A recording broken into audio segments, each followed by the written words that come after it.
And God spoke all these words, saying, I am the Lord thy God, which have brought thee out of the land of Egypt, out of the house of bondage.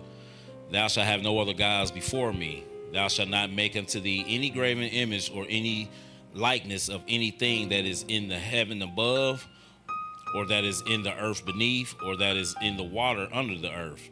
Thou shalt not bow down themselves to them, nor serve them, for I am the Lord thy God, am a jealous God, visiting the iniquity of the fathers upon the children unto the third and fourth generation of them that hate me, and showing mercy unto thousands of them that love me and keep my commandments. Thou shalt not take the name of the Lord thy God in vain, for the Lord will not hold him guiltless that taketh his name in vain. Remember the Sabbath day to keep it holy. 6 days shalt thou labor and do all thy work, but the seventh day is the Sabbath for the Lord thy God. In it thou shalt not do any work, thou, nor thy son, nor thy daughter, thy manservant, nor thy maidservant, nor thy cattle, nor thy stranger that is within thy gates. For in 6 days the Lord made heaven and earth, the sea, and all that in them is, and rested the seventh day. Wherefore the Lord blessed the Sabbath day and hallowed it. Honor thy father and thy mother, that thy days may be long upon the land which the Lord thy God giveth thee. Thou shalt not kill. Thou shalt not commit adultery. Thou shalt not steal. Thou shalt not bear false witness against thy neighbor. Thou shalt not covet thy neighbor's house. Thou shalt not covet thy neighbor's wife, nor his manservant, nor his maidservant, nor his ox, nor his donkey, nor anything that is thy neighbor's. Hallelujah.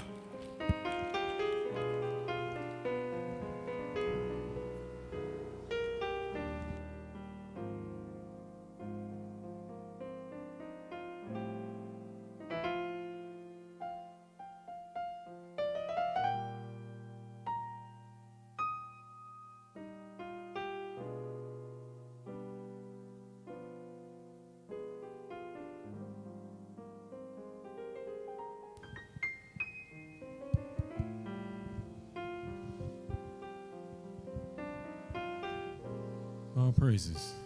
How y'all doing? Shalom, shalom. Happy to see y'all. Happy to be here. Yeah. Starting another little topic. Kind of similar to the last though.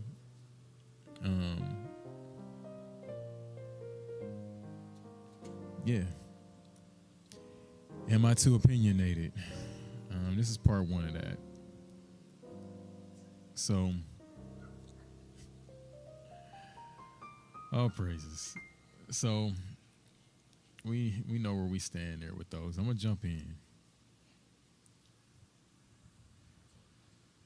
All praises. So, am I too opinionated? Have y'all ever thought about like the impact of that question as it pertains to like our ability to effectively witness, to effectively represent the Father, His Word, His standard? Like, have we ever really given this thought of how, like, us being too opinionated can get in the way of that?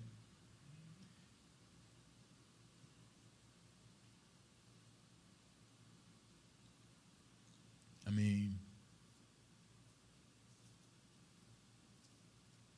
let's be honest. This walk, this way of life that we live, it's kind of got a bad rep, right? Like,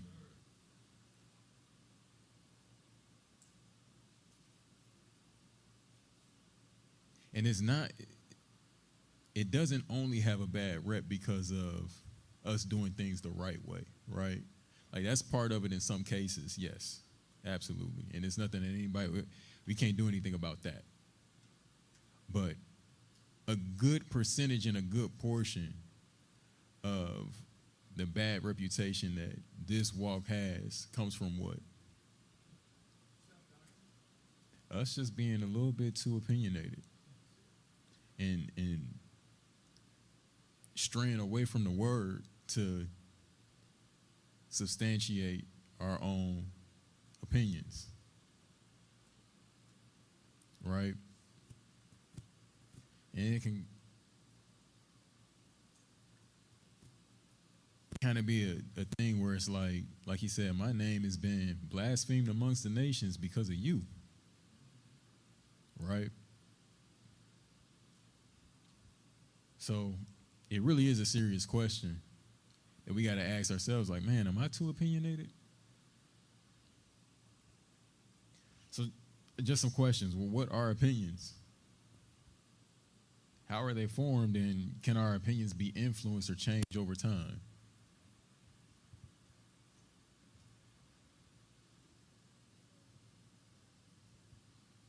Nobody in here has opinions about anything? I think I think a lot was come out of the Christian church, and so you tend to hold on to some things, and like you said, over time you start to learn and come into what we've come into or whatnot, and then you start mixing stuff. And well, I believe because the scripture says this, and so yeah, you could definitely be too opinionated, but I think a lot of it can be rooted on things that we've held on to from how we've been taught since we were, younger. Absolutely. So that kind of goes into how we form opinions, right? Like some of it is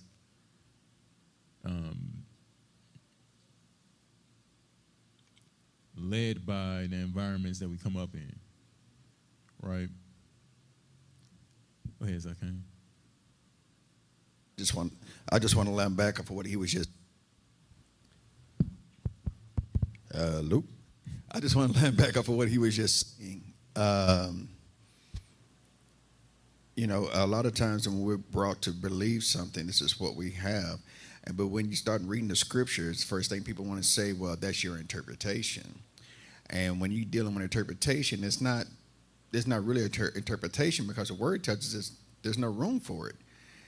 But we start trying to interpret to try to make things go our own direction, or how we view it should be versus what the word says it has to be. And because we want our ways to be the way, it's in your heart to want to be a disobedient child and just make things your way. It's always with the Most High. Can we make a deal? I'll do this my way, but you still bless me. You still give me what I asked for. You still do this and do that.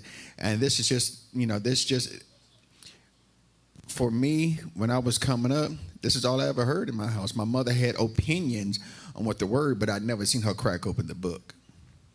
However, when I would go to my grandmother's house, she would give me the word for what the word says. She says, now you take that for what it stands for. And that was the differences than when I was growing up.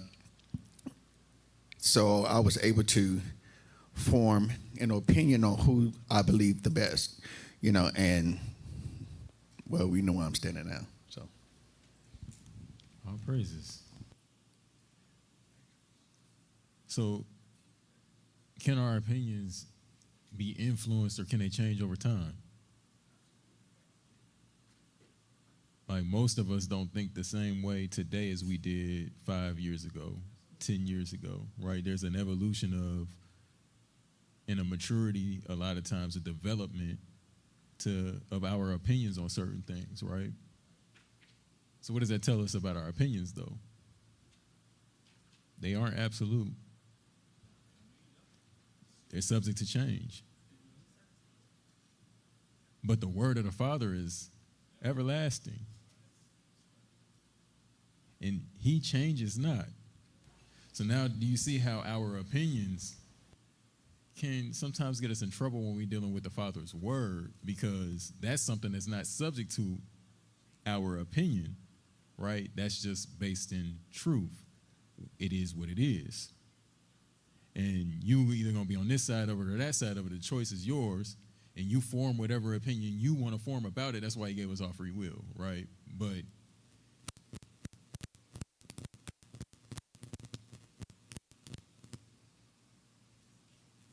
I wonder what that is.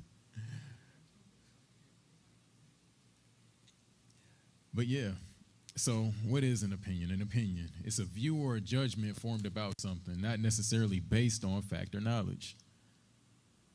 Some of our opinions can be based on facts, but they don't have to be, right? We can form an opinion about something and it can be solely based in our emotion and our experience of and how our philosophy about a thing, right?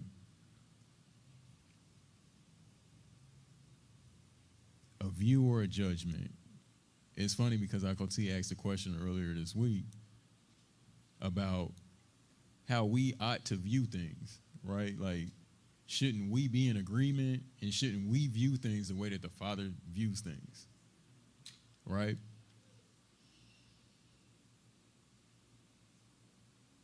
But when we mix in a little bit of an opinion in that conversation, we might not necessarily land at the same target that he was aiming at, right?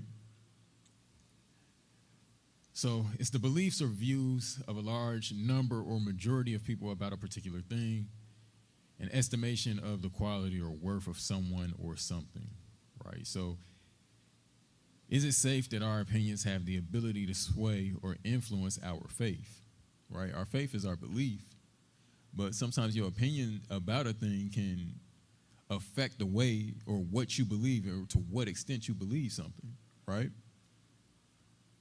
So for instance, if I already have an opinion, the law is done away with, right? We don't need to be under that law. The law is too hard for us to do, right? If that's what my opinion is, I can open up the book itself, and now instead of accepting what it says, Matthew 5, right? Like, not one jot nor one tittle shall by any means pass away from this Torah until all be fulfilled, right? But if your opinion is already formed and that's what governs the way that you look at this, then you're going to find a way to make this be something that it's not, right? Go ahead, Elder. I think a lot of people's opinion are equated from their teacher, because if your teacher uses more of his opinion than he does what's written in the book, you're gonna walk away with that same idea or those same functions that you can equate things with your opinion, whether it be true or not. This is where a lot of our people now are falling into that category because of what they've been taught and how they've been taught it. And then some of them mix, there's two types of wisdom. There's worldly wisdom, and then there's wisdom that comes from the Holy Father. Mm-hmm. Now, when you try to mix both of those, you're going to run into problems, because one stands for righteousness, and the other one stands for what the world view things at. So a lot of it equates down to who you're listening to and who's teaching you. All praises. Absolutely. Ryan?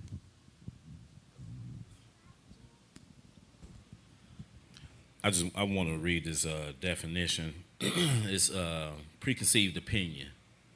It says a preconceived opinion is a judgment or belief formed before having all the necessary information or evidence. It's essentially an opinion formed prematurely, often based on assumptions, biases, or limited knowledge.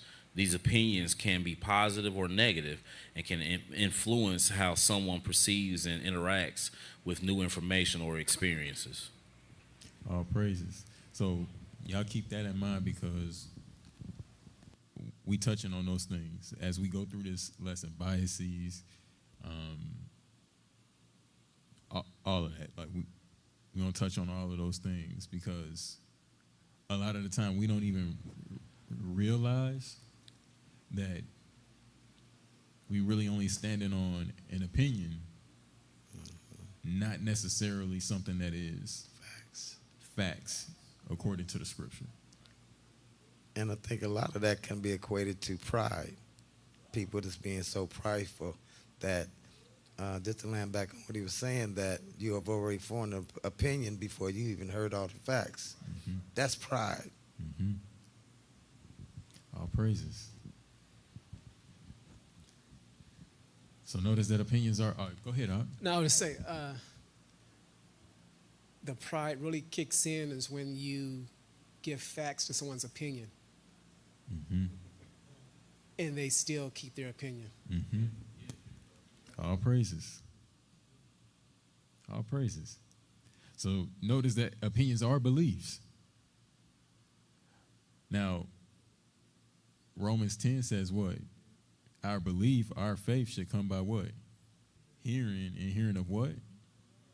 The word. But your opinion can be your belief. Right? They are not necessarily based on fact or knowledge. So if a belief is not based on fact, wouldn't this mean it is based on a falsehood? That's the question.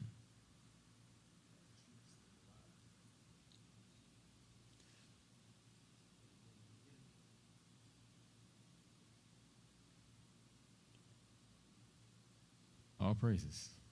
So during this lesson, we'll look at how our opinions can be our downfall, right? It really gets into the weeds a lot of times when we start talking about doctrines, right? Doctrinal things. A lot of times when it comes to a quote-unquote doctrine, it only exists as a doctrine because there is, quote unquote, room for interpretation, right? A lot of times these doctrines that get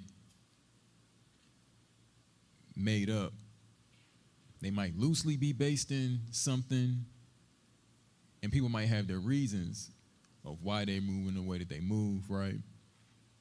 But the problem is a lot of times, with just like with the Pharisees, these quote-unquote doctrines and opinions start to take the space of Torah, right? And then now, next thing you know, we putting the Torah to the side to uphold these doctrines and these opinions, right?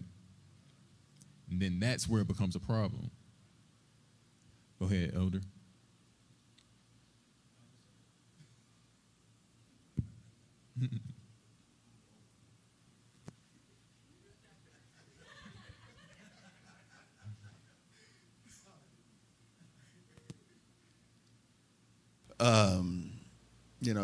I'm happy that you actually brought that up, because I was talking with an ish person, and they was trying to use the Talmud, and they're trying to use the Mishnah, and trying to tell me the definition of words and whatnot. And they had it wrong, but they was using what they were taught to use, which is the same thing that the Pharisees were using, and this thing just gets passed on down the line. And even with that, after time, it starts to change itself. It gets, it goes more one way than another way. Things continue to change in that. And I was explaining, and as I was when she was telling me about her name, and I was like, yeah, okay. And, it was just, that's what happens. We get to a point where we get too opinionated, and then our opinion becomes fact to us, and not fact according to the books. And I'm going to digress. All praises. So,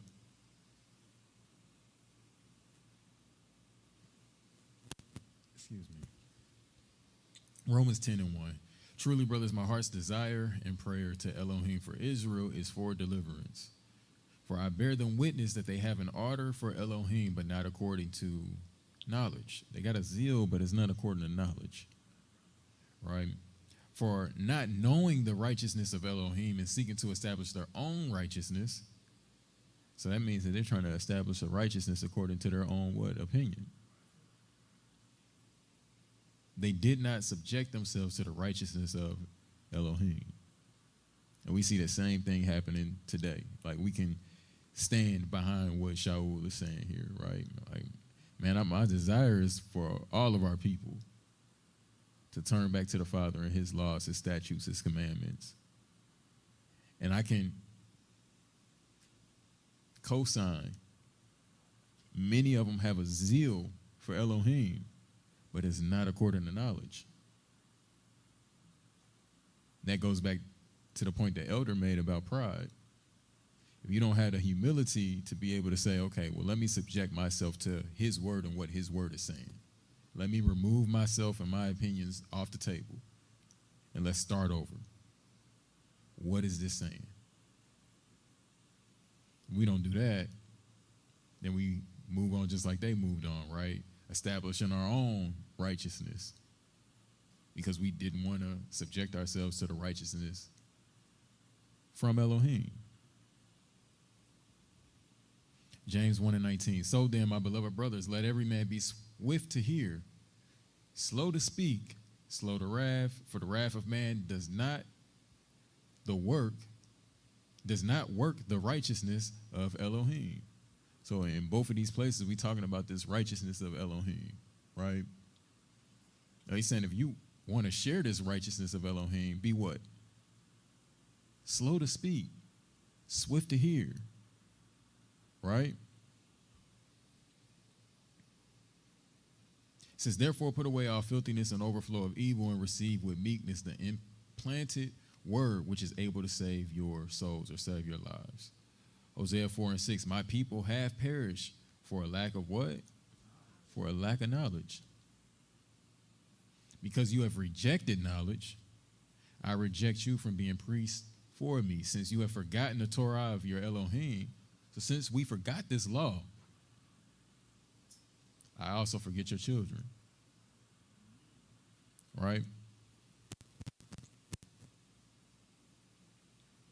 So the issue here is that while Israel had a zeal for Elohim, they had some opinions that differed from the righteousness of Elohim. So a lack of knowledge regarding Elohim's judgments, commands, laws, combined with the desire to uphold their opinions, resulted in them rejecting the righteousness already set by Elohim. So it's worth noting that this can lead to your own undoing, because this knowledge of Elohim is able to save your soul, just like it says here in James, right?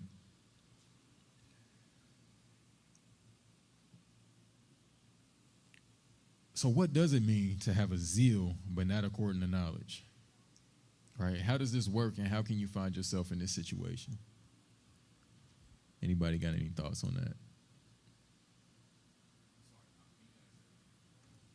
Absolutely. What does it mean to have a zeal but not according to knowledge?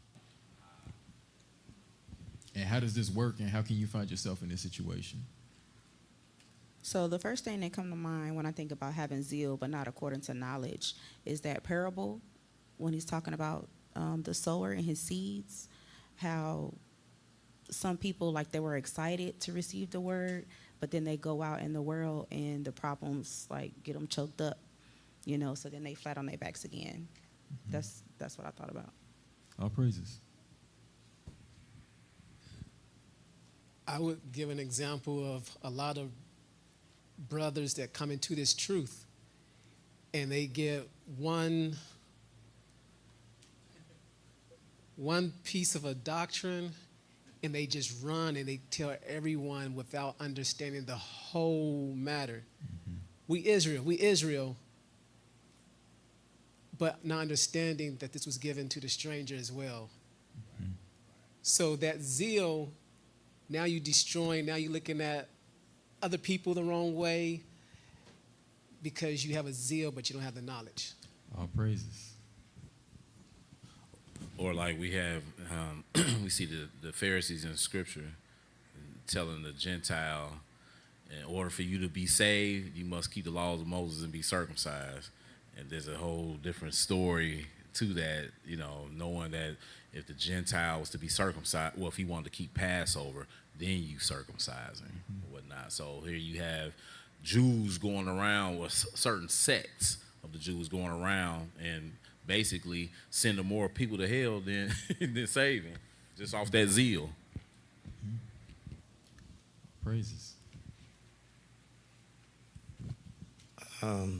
Just to land back on what he was saying, a lot of our young brothers that's being awakened to the truth, they have more zeal for their heritage than they do for the Messiah. Mm-hmm. So this is where we have an issue with them now, and a lot of it comes from the teaching that they've been taught. Mm-hmm. So and then being young also. This will make a quote that Muhammad Ali said one time, is that if you still thinking the same way when you were 30 and you 60, you done wasted 30 years. Mm-hmm. So with age comes maturity, right? But then you have to be open to his word in order to reach that maturity to where you have a zeal for his word as much as you do about your heritage. Mm-hmm. Absolutely. All praises. Zeal just meaning excitement, energy, enthusiastic. To having, but not according to knowledge. I look at knowledge like worldly knowledge, righteous knowledge. So it's like you can maybe be aware of something and then claim it to be thus said Yahuwah, but he didn't say it.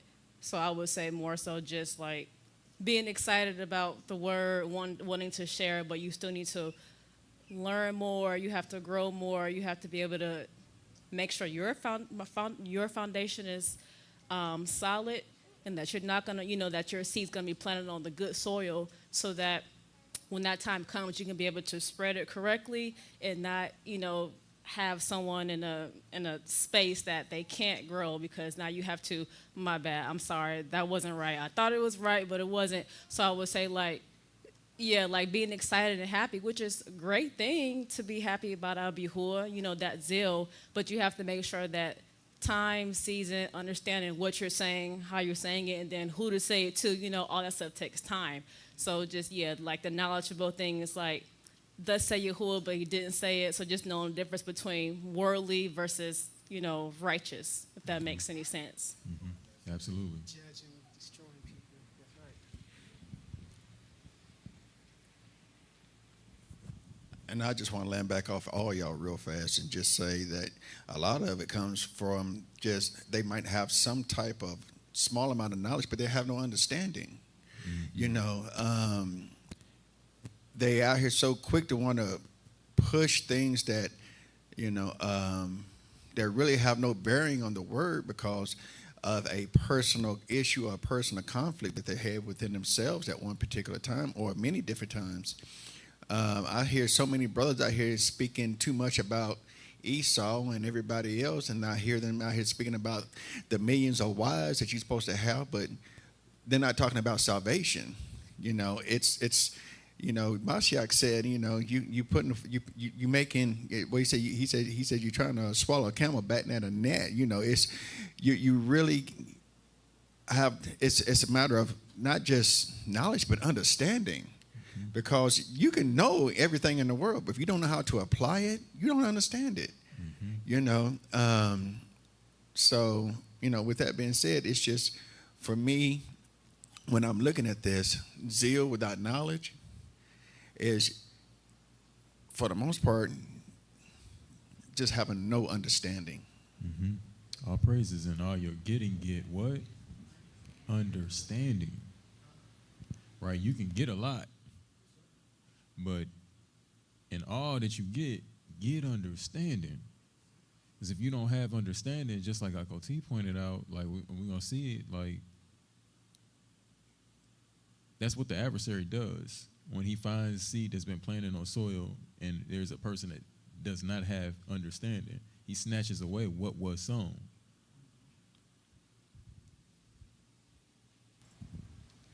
Just to add to that, like, don't be afraid. If you don't have the answer, it's okay to say, I don't know. You know, or you can, well, this is what I have learned so far, not my opinions. Let me pull up the scriptures. Let me explain. This is what I've learned so far. Now, look, I'm sure there's other things that, you know, may be able to add to what you're asking, but this is what I have. And just say, this is all I got. You know, I'm still learning. Like, don't be afraid. Like the elder said, pride. Like, it's okay. I'm not sure about that. I don't want to lead you astray, so I'm just going to, you know, honestly, maybe ask somebody else, or let me tell you, you know, what I can show you. But that's it, you know. Everybody want to be a moray.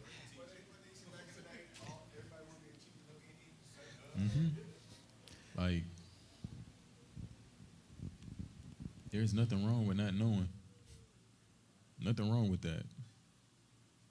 It is something wrong with feigning like you know and pretending like you know when you don't.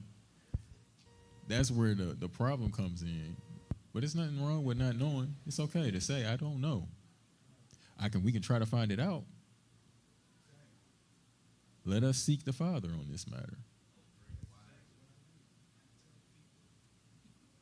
People to this day, I'm surrounded by that they know. So I have no problem phoning.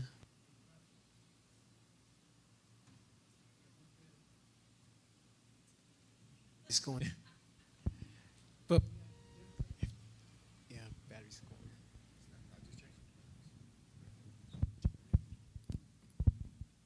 If you want, I can take one of these wired ones and y'all can take this one.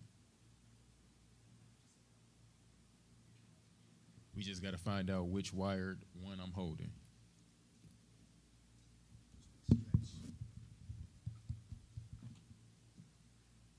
I can take this one and then y'all can move this one.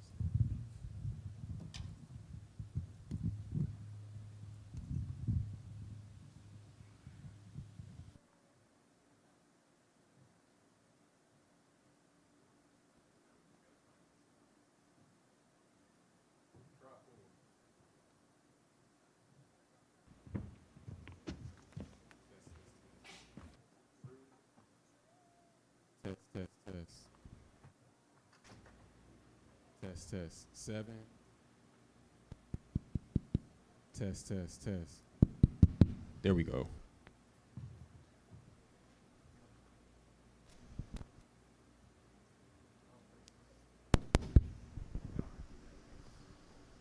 Test, test.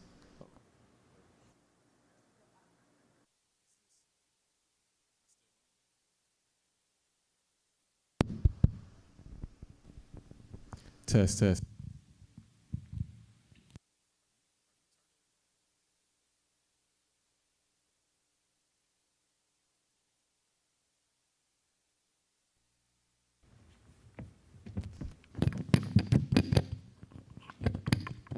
Test, test.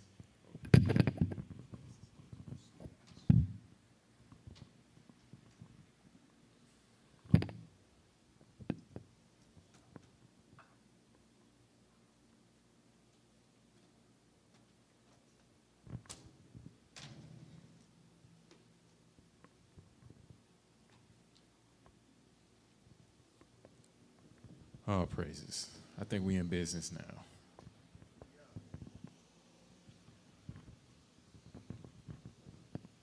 Okay. Where were we? All praises.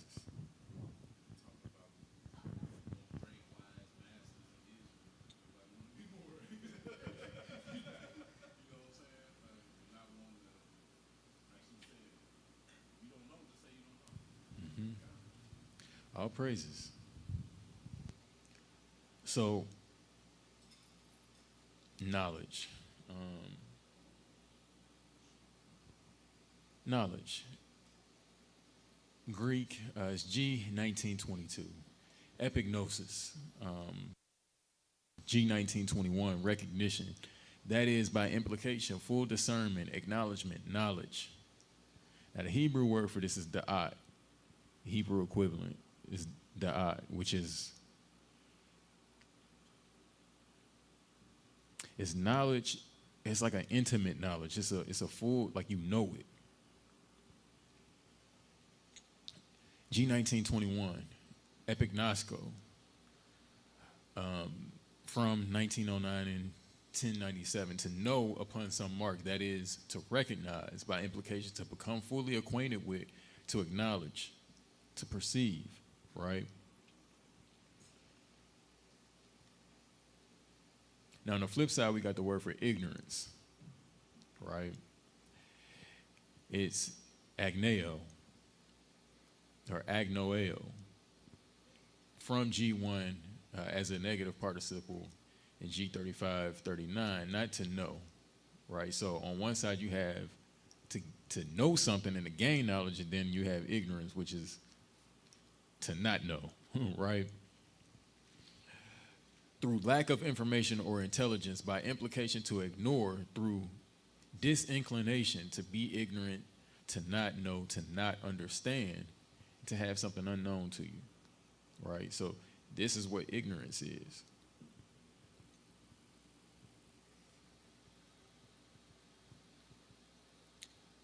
So the question, what happens when we operate out of ignorance?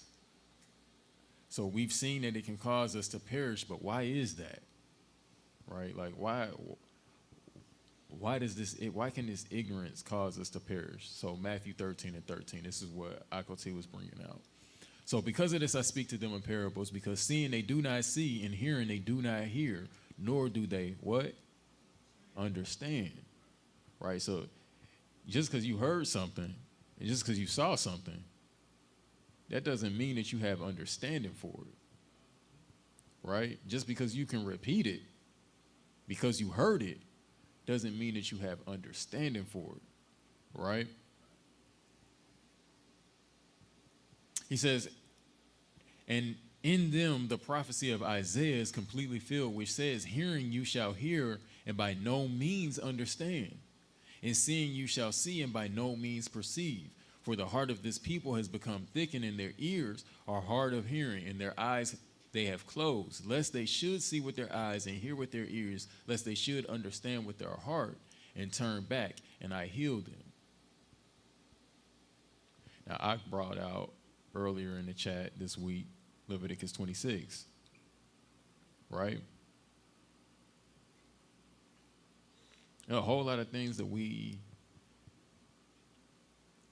need to be mindful of, that we need to remember if we're trying to get ourselves, if we want the Father to get us out of this situation, right?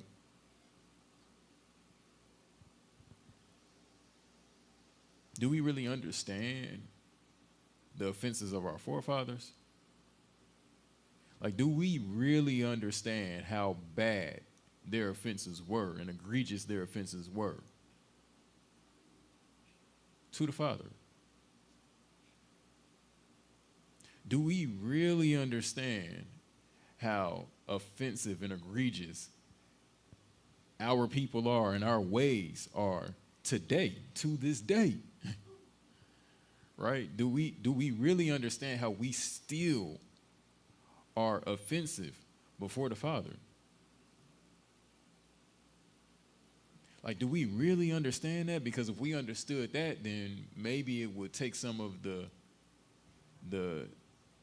legs off of the whole hate every other nation, blame every other nation, and we would be trying to focus on getting the home right, right? Let's get our house right.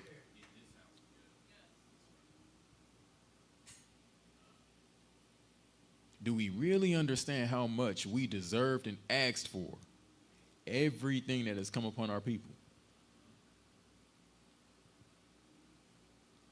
And even in what we received, there was mercy, because had this been any other nation, they would have been destroyed off the face of the earth. We saw what he did with Sodom and Gomorrah.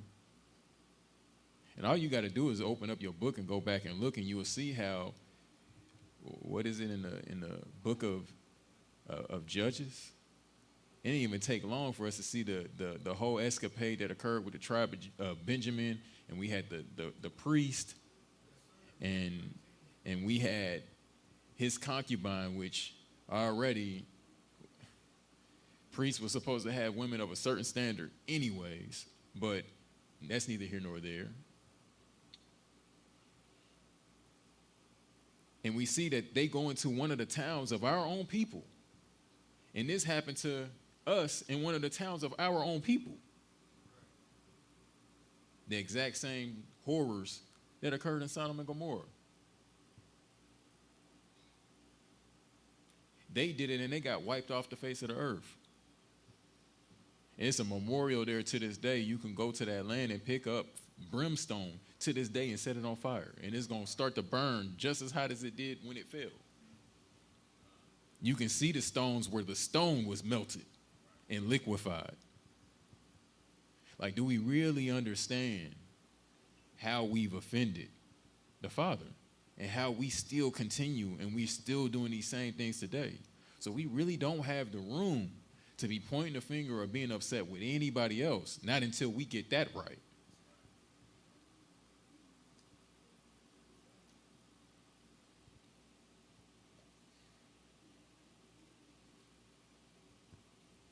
Verse 16, he says, and blessed are your eyes because they see, and your ears because they hear. For truly I say to you that many prophets and righteous ones long to see what you see and did not see it, and to hear what you hear and did not hear it. What is he talking about? What good news? It was some good news that Isaiah prophesied about way back when. This kingdom is coming. This kingdom is coming. Hey, y'all, get ready, because the people that got cut off, according to Jeremiah chapter 3, he opening up a way for us to be able to be brought back in. Prophets, they long for this. How many of the prophets prophesied about the day when everything would be set back right and we would be gathered up from the four corners of the earth?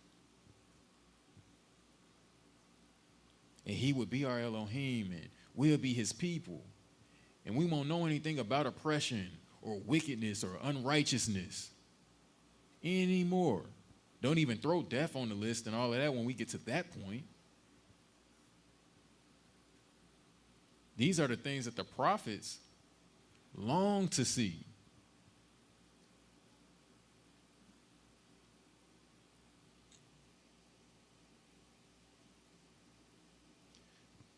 He says, you then hear the parable of the sower. When anyone hears the word of the kingdom and does not understand it, then the wicked one comes and snatches away what was sown in their heart. I wonder how that's happening today. Could some of that be occurring by, like what Elder said, when we make our heritage the focal point of the belief?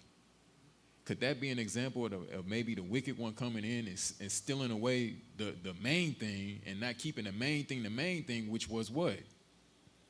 The word of this kingdom. It's a kingdom that's coming. And regardless of what race, nationality, whatever, regardless of who we think and who we don't think, according to our opinion, is going to be in there, one thing we can all agree on, there's a standard, and that standard is righteousness. So we have to start doing what? We need to be keeping the main thing. We need to learn that. Because regardless of who you are, he's not partial. That's something you need to know if you plan on being there, right? But again, when anyone hears the word of the kingdom, they done heard that this kingdom is coming, but they don't understand it. You don't understand really what's going to be required of you if you want to see this place. Then the wicked one comes and snatches away what was sown in his heart. This is what is sown by the wayside.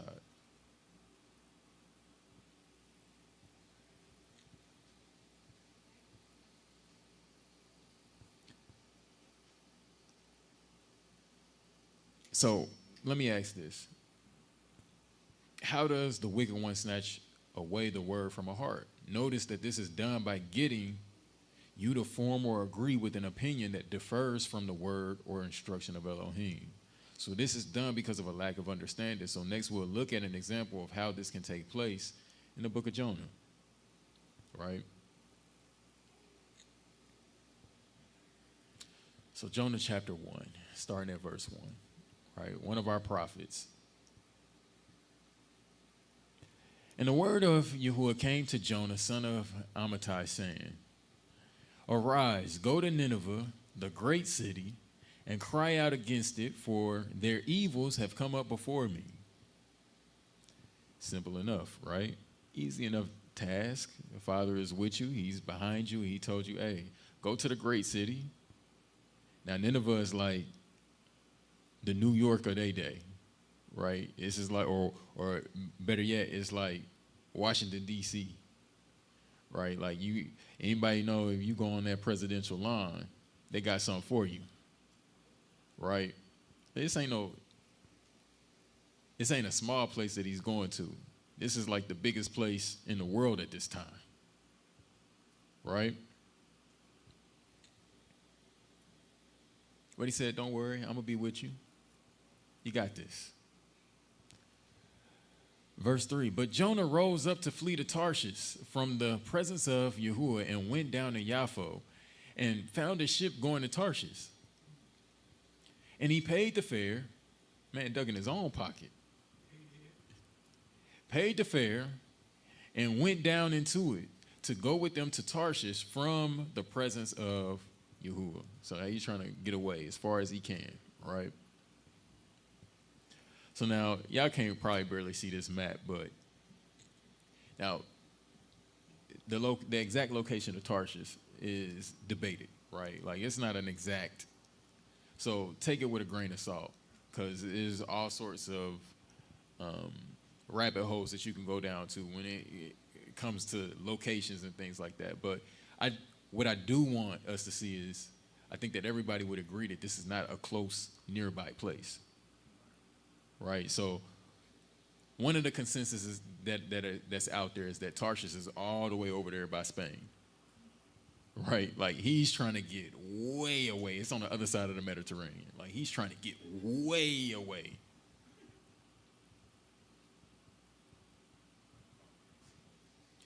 He all the way over there where on the right side where that GPS bubble is.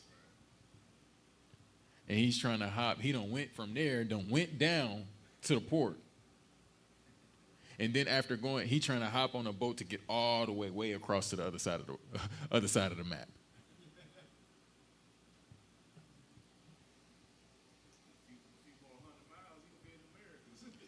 Right. He done a whole transatlantic slave trade. So notice in the case of Jonah, his ability to obey the word was limited to his agreement with his opinion. Right? He could only obey this instruction as much as he agreed with it. He had a different opinion regarding how the Ninevites should have been dealt with. What influenced his opinion towards them? What caused him to choose his opinion over the word of Yahuwah? Right?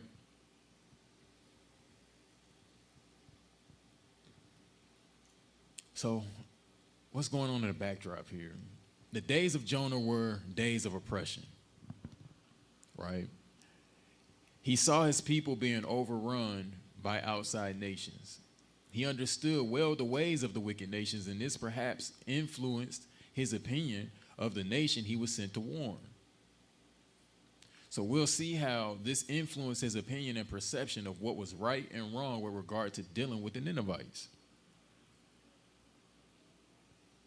2 Kings 14:23. In the 15th year of Amaziah, son of Joash, the king of Judah, Jeroboam, son of Joash, the king of Israel, began to reign in Samaria and reigned 41 years. And he did evil in the eyes of Yahuwah. He did not turn away from all the sins of Jeroboam, the son of Nebat, who had made Israel sin. He restored the border of Israel from the entrance of Hamath to the sea of the Arabah, according to the word of Yahuwah Elohim of Israel, which he had spoken through his servant, who? Jonah, son of Amittai, the prophet who was from Gath Hefer. So we get in a time frame and a time period of where Jonah kind of sits within the history of our people, right? For Yahuwah saw that the affliction of Israel was very bitter. So the days that Jonah saw, these was some days of great affliction. They were very bitter. Very bitter. And because the Father saw this, he's sending word through this prophet. So Jonah's not a stranger to the Father, not at all, right? And there was no one, neither shut up nor left at large, to help Israel. And Yahuwah had not said that he would blot out the name of Israel from under the heavens, but save them by the hand of Jeroboam, son of Joash. So why did the Father move in this situation for the people of Israel? For his name's sake, that was it. Because he hadn't said that he would blot us out from being a nation. It says, in the rest of the acts of Jeroboam and all that he did and his might, how he fought and how he recovered these two places, Damascus and Hamath, for Judah and Israel, are they not written in the book of the annals of the kings of Israel? So these two places got taken away from Israel. And in the days of the king, of this king, the Father, because he didn't want us utterly destroyed, sent a reprieve, some deliverance in this time. And this king was able to go and reclaim these cities. Right? Now, in these days of Jonah, like we said, is harsh affliction.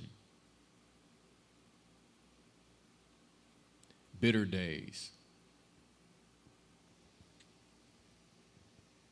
And again, we trying to find out why Jonah might not have wanted to go to Nineveh. Like, what was his opinion of Nineveh? Why wouldn't he want to go? The Father is with you. You see him on one hand delivering your people. I mean, you know he is who he is. And we see that in the book of Jonah, because soon as all of the other people on this boat, like, man, what do we do? What do we do? He like, throw me off. I know where this is coming from. So he knows what's going on, right? But why wouldn't he want to do this thing? Assyrians were known as a ruthless nation with a reputation for its oppression. Isaiah 10:5, woe to Assyria, the rod of my displeasure, and the staff in whose hand is my displeasure. Against the defiled nation I send him. Who's that defiled nation? Israel. That's us. And against the people of my wrath, I command him to seize the spoil. Who's the people of his wrath? That's us. To take the prey and to tread them down like the mud of the streets. But here's the problem. But he does not intend so. That wasn't enough. Nor does his heart think so, for it is in his heart to destroy and cut off not a few nations. Now, he just said, we just saw where he said that he didn't have a mind for Israel to be destroyed, not to be blotted out. No. I want to chastise my people, and I'm going to send these nations on my people. But I don't want them to be destroyed. Yeah, I want them to be afflicted, and yeah, they need to suffer. But the goal is that they turn back to me, not that they just be destroyed, right? So I sent this nation to do that. But instead of just doing that, and that wasn't enough. They took it too far, right? For he says, are not my princes kings? Is not Calno like Carchemish? Is not Hamath like Arpad? Is not Samaria like Damascus?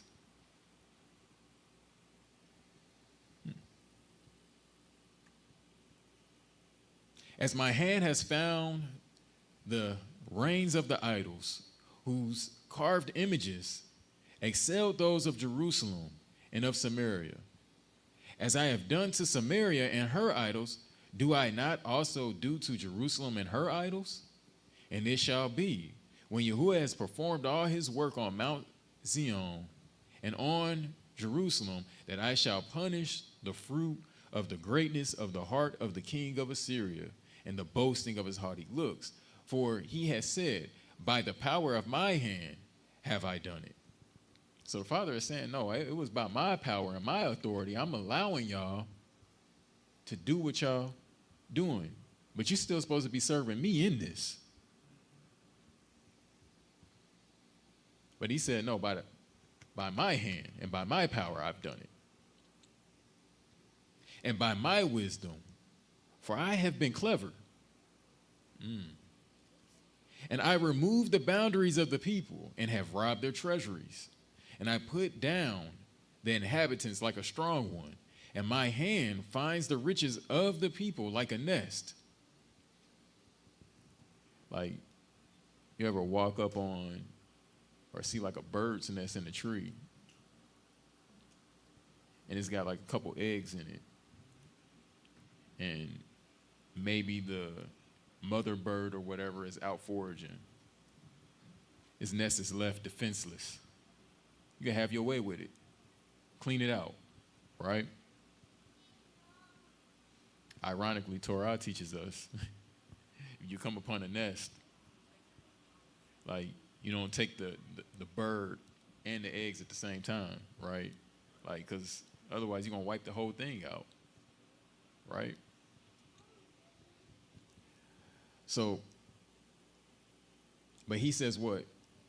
He says, my hand finds the riches of the people like a nest, and I have gathered all the earth like forsaken eggs are gathered. And there was no one who moved his wing, nor opened his mouth, even with a peep. All right, so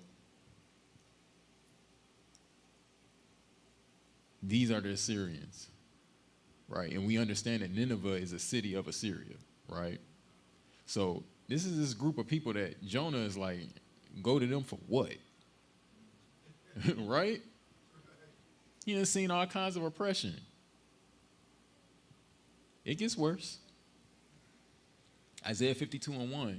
Awake, awake, put on strength, O Zion. Put on the garments of splendor, O Jerusalem, and the set-apart city. For no more do the uncircumcised and unclean come into you. Shake yourself from the dust. Arise and sit down, O Jerusalem. Loose yourself from the bonds of your neck, O captive daughter of Zion. What was the daughters of Zion? Captive. Right? That's earlier in the books I came. For thus said Yahuwah, you have been sold for naught. You've been sold for nothing. And you are redeemed not with silver. For thus said the master Yahuwah, at first my people went down into Egypt to sojourn there, and Assyria oppressed them without cause.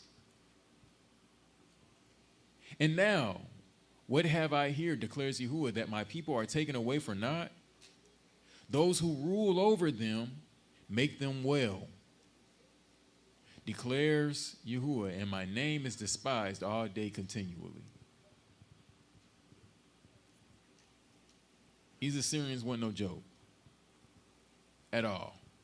These Ninevites ain't no joke.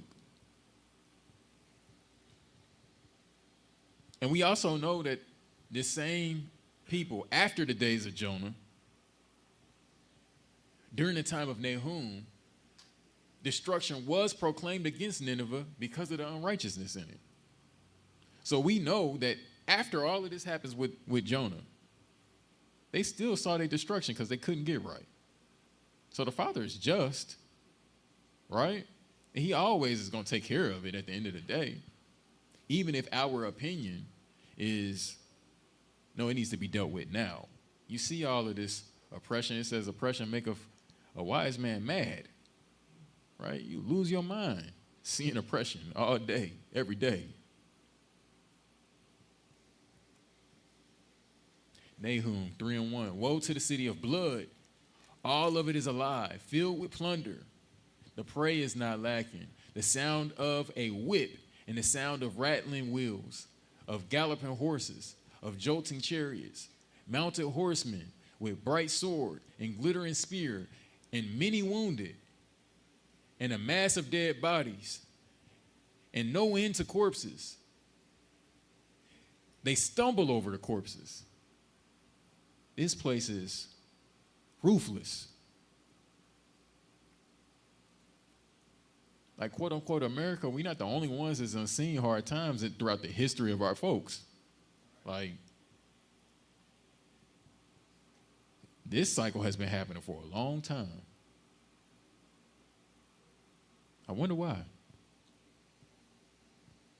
This is because of the mighty whorings of the well-favored whore, the mistress of sorceries, who sells nations by her whorings and clans by her sorceries. See, I am against you, declares Yahuwah of hosts, and shall lift up your skirts over your face, and shall show nations your nakedness, and reigns or kingdoms your shame. And I shall cast abominations upon you, and treat you as foolish, and make a spectacle of you. And it shall be that all who see you flee from you and say, Nineveh is laid waste. Who does mourn for her? Where do I seek comforters for you? Are you better than Noaman, who dwelt by the Nile streams with waters around her, whose rampart was like the sea, whose wall was like the sea? Cush and Mizraim or Egypt were her strength, even unlimited. Put in Libya or Lubim were your helpers. Yet she was exiled. She went into captivity. At the head of every street, her young children were dashed to pieces. Lots were cast for her esteemed men, and all her great men were bound in chains. You too are to become drunk. You are going into hiding. You too are to seek refuge from the enemy. And just like every great nation, they all had a run. They all had a turn. They was the highest thing in power, and then another nation came and did them the same way they was doing all of the other nations. That's just the cycle and the nature of the way things are. No matter, I mean, you can go down in history. Happened to Egypt. Happened to Greece. Babylon. Like, I mean, you name it. Every nation has seen its day.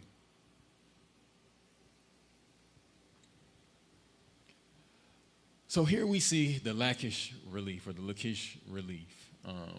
I'm sure most of us familiar with these, right? Like, we've seen these before. Y'all probably can't see them all that well, because I know I can't where I'm sitting at. But these depict the Assyrian invasion of Lachish. This relief was found in Nineveh. So Nineveh is where this was, right?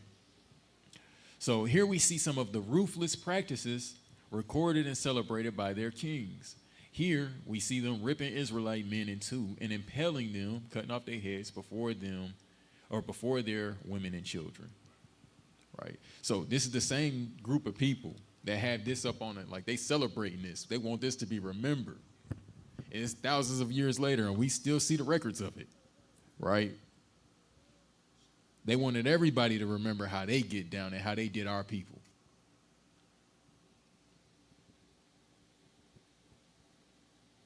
I was reading The Making of a Slave by Willie Lynch. And in that, he talks about how, like, if you want to break the people, this is how you do it. One of those things, I'm like, man, where did he get this from? It's the same thing they was doing.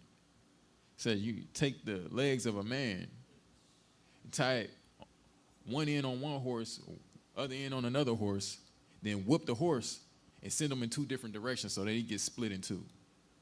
And make sure that you do this in front of the women and children. instilling this fear. Again, like I keep saying, our recent history is not the first time that our people have seen this stuff. This is a cycle.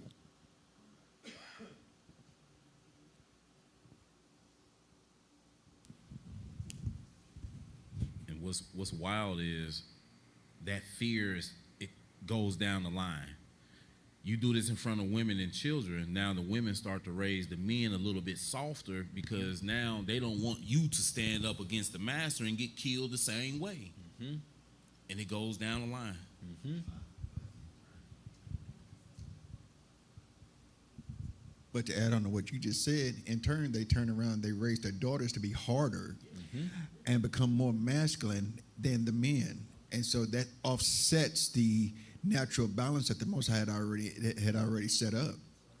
And it's definitely still going on to this. You see it every day as we're walking down the street. We see mothers, they will put their daughters out at 18, but yet they have their sons living until they're 45. Mm-hmm. You know, taking care of them like they babies, you know.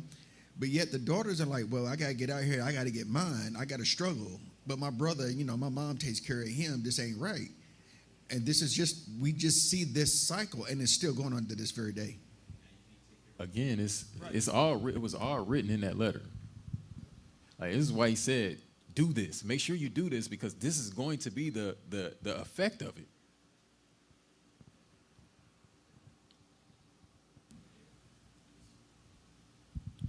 I just wanted to land back off the how to break a man method you were just talking about. That is the logo of the Levi's brand. Did y'all know that? No. Look at any Levi's. That's the logo on their brand, and that's why we don't wear Levi's, because that's literally what they have depicted on their brand.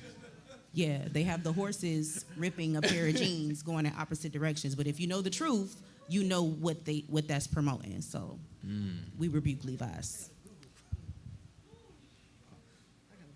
Told her for that. So then, I think that's what people don't get, the intensity of Jonah's story. That even after he knew all these things and why he was fleeing, his intense hatred and the zeal to despise the enemy. Like, wait, what? You telling me to go tell these people that quartered our people, slaughtered our people? But we brought those curses upon us.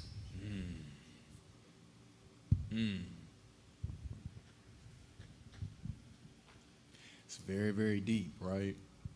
We just look at it, oh, he's just being disobedient. He's running away. Like, no, there was a reason why he felt the way that he felt.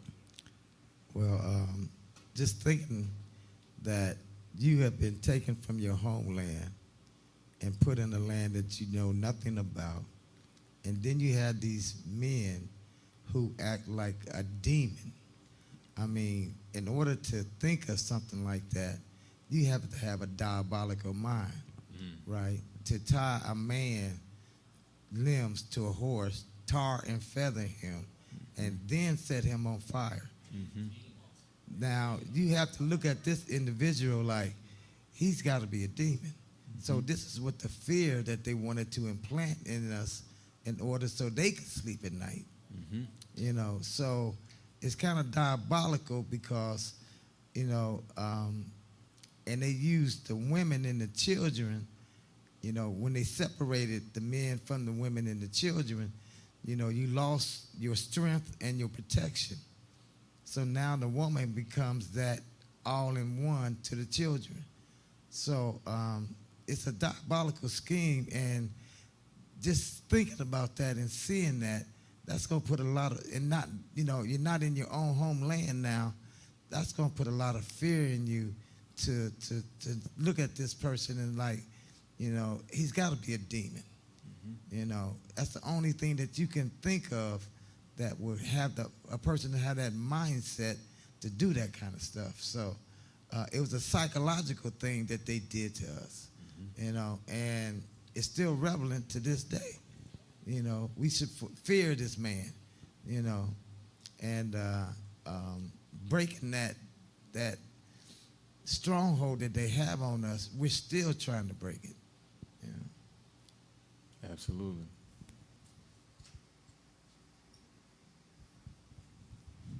But you know what? In the midst of all this, it's a lesson to be learned, right? You get kicked out of your homeland, and you dealing with these demons. It's the same concept being kicked out in the kingdom and gnashing the teeth.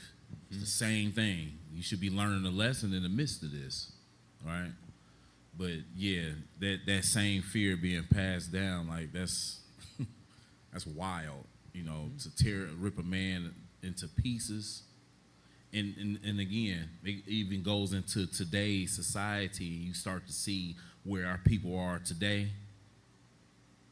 You see the cops, that star, that logo, it just keeps coming down over and over. But this is the curse. And he said, until you come back to doing what I gave you this day, Deuteronomy 30, he'll come and get you. So this is what we're working on right now.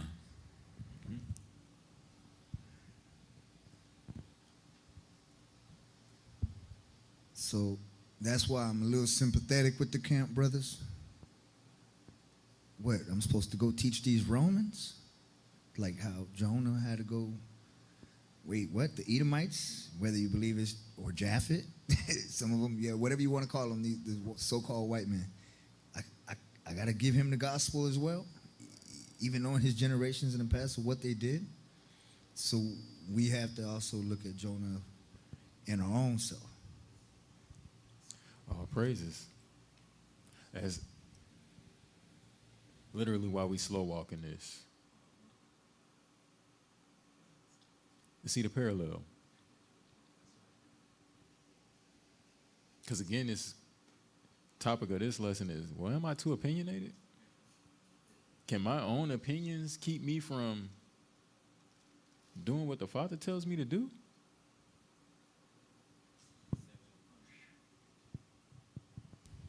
It's like everything is fine until you start to introduce emotion, feelings, opinion, judgment, heart to heart. Hold on, wait a minute, what? And then now, you know, you're thinking completely off. So it's interesting just with Jonah's story, like his emotions, his feelings was in it. He couldn't detach from it. And now you have this story here. So again, the example or the lesson can be learned. Get out of your emotion, get out of your feelings. What were you told to do? Why is this occurring? What did Abiyahu say? Stick with that. If you do that, you're going to be just fine. All praises.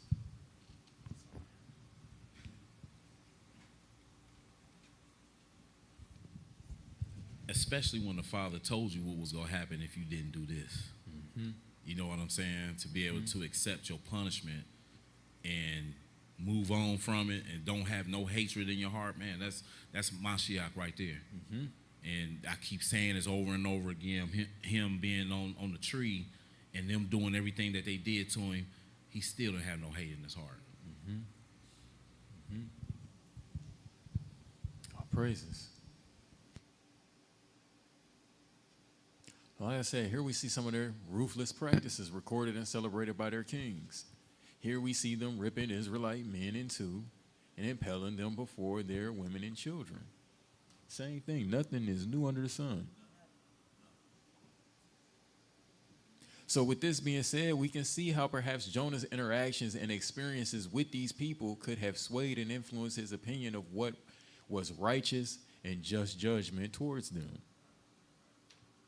Yeah, them mercy for what?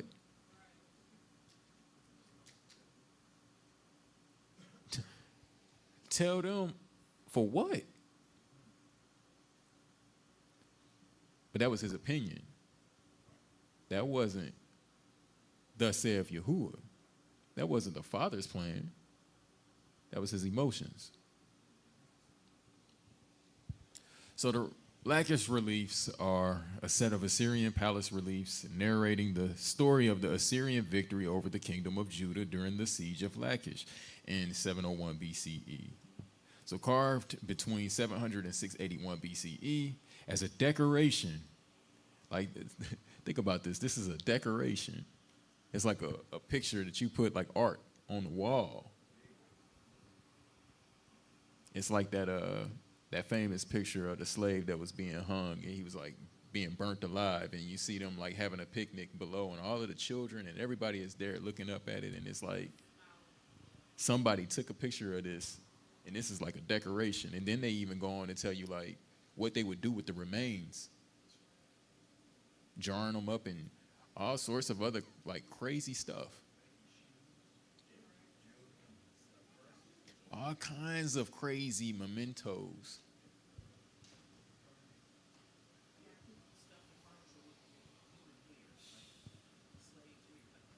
Like crazy the things that they were doing, right? So, and then like you can see on that, I mean, I don't know how well y'all can see it. Like I said, from where I'm sitting, it's kind of blurred, but like you can see them taking and putting the spears through their necks and hanging them as a decoration. So can you imagine why Jonah is like, why he feels the way that he feels about these people? And why he does not want to go and to proclaim anything in front of them. Go ahead. I'm just gonna say it's only by the mercy of Yahuwah that we don't, because it's really tough to see it and read it and then not, feel. But it's only by Yahuwah, that we can keep ourselves tamed and sane, in our heads. Because let me reel it back in. We have to, because it's tough. And only imagine how Yahuwah, even with all that, how he felt seeing it. He saw all of it. He didn't want any of this to happen, but he wrote it down and he made it plain. You know what I mean? So yes, thank you, Yahuwah, for keeping our minds.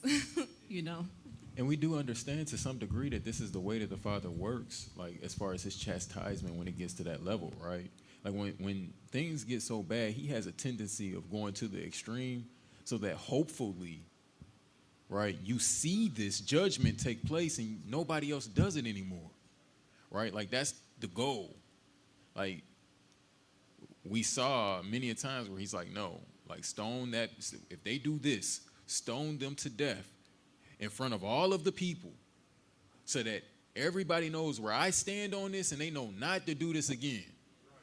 Right? That's how the Father, like, you don't get mad because these people have now been stoned because they did something that was that egregious.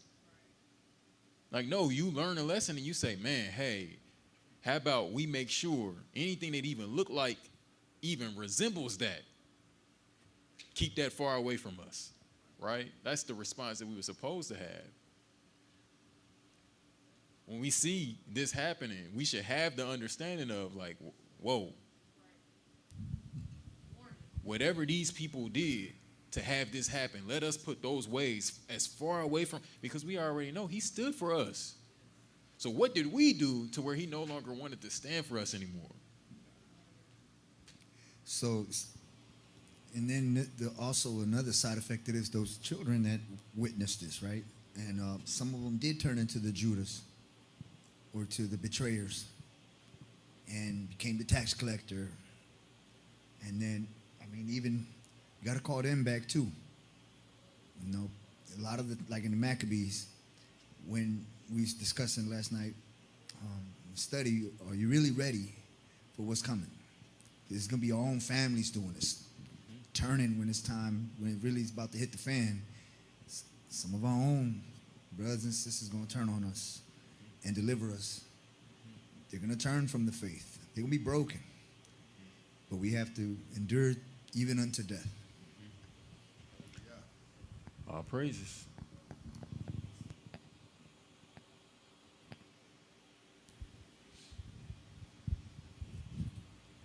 I'm sitting here looking at that when you brought up stoning somebody in front of all of the people, so they wouldn't do this thing anymore and whatnot.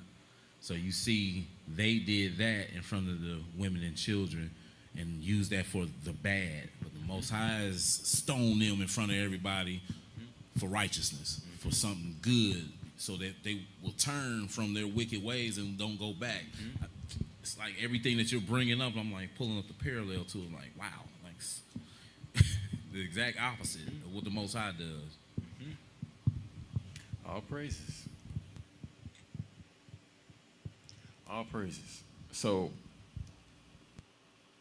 This was as a decoration in the southwest palace of Sennacherib in Nineveh, in modern Iraq. The relief is today in the British Museum in London and was included as item 21 in the BBC Radio 4 series, A History of the World in 100 Objects, by the museum's former director, Neil McGregor. The palace room, where the relief was discovered in 1845 to 1847, was fully covered with the lacquer relief and was 12 meters, 39 feet. 39 feet. 39 feet is how big this is. I was about to say, I wasn't really calling for the mic, but you can kind of see 39 feet right here, and that's about, what, 16 foot? Mm-hmm. And you can imagine how big that is. Mm-hmm. A 40-foot decoration of this.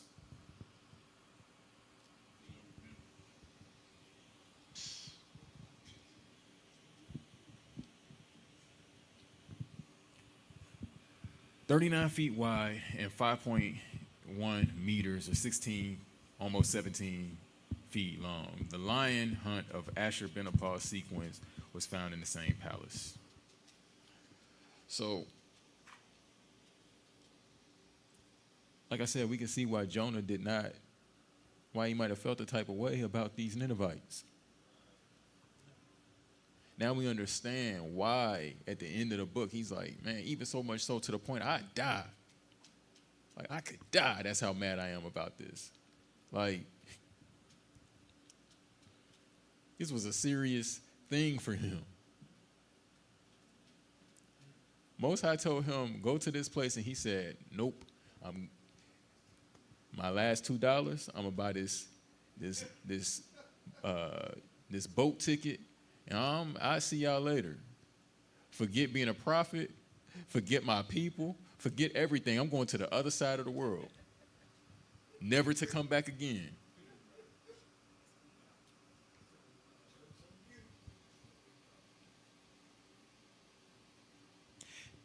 Jonah chapter 3, verse 1. And the word of Yahuwah came to Jonah the second time, saying, arise, go to Nineveh, that great city, and proclaim to it the message that I am speaking to you.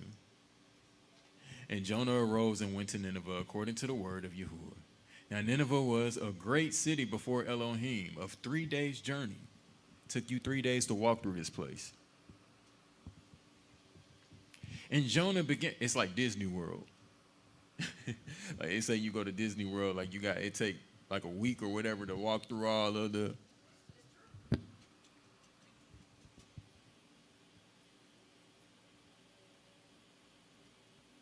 And Jonah began to go to the city on the first day's walk, and he cried out and said, yet 40 days and Nineveh shall be overthrown. That's all he had to say. Like, that's all he had to say. All he had to do is warn the people and give them an opportunity to repent. That was it. And he's like, no. Absolutely not. Give them a chance for what? You see how they've been doing it, how they... Sound familiar, don't it?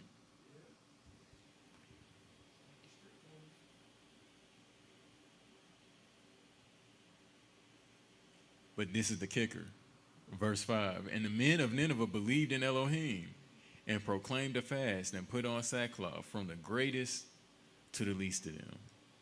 And the word reached the king of Nineveh. So he arose from his throne and took off his robe and covered himself with sackcloth and sat in ashes. I bet he didn't see that coming. Like, that's the thing. Like, for me, it's like, man, that's not even a possibility. Like, man, you go on that White House line, they're going to shoot you dead.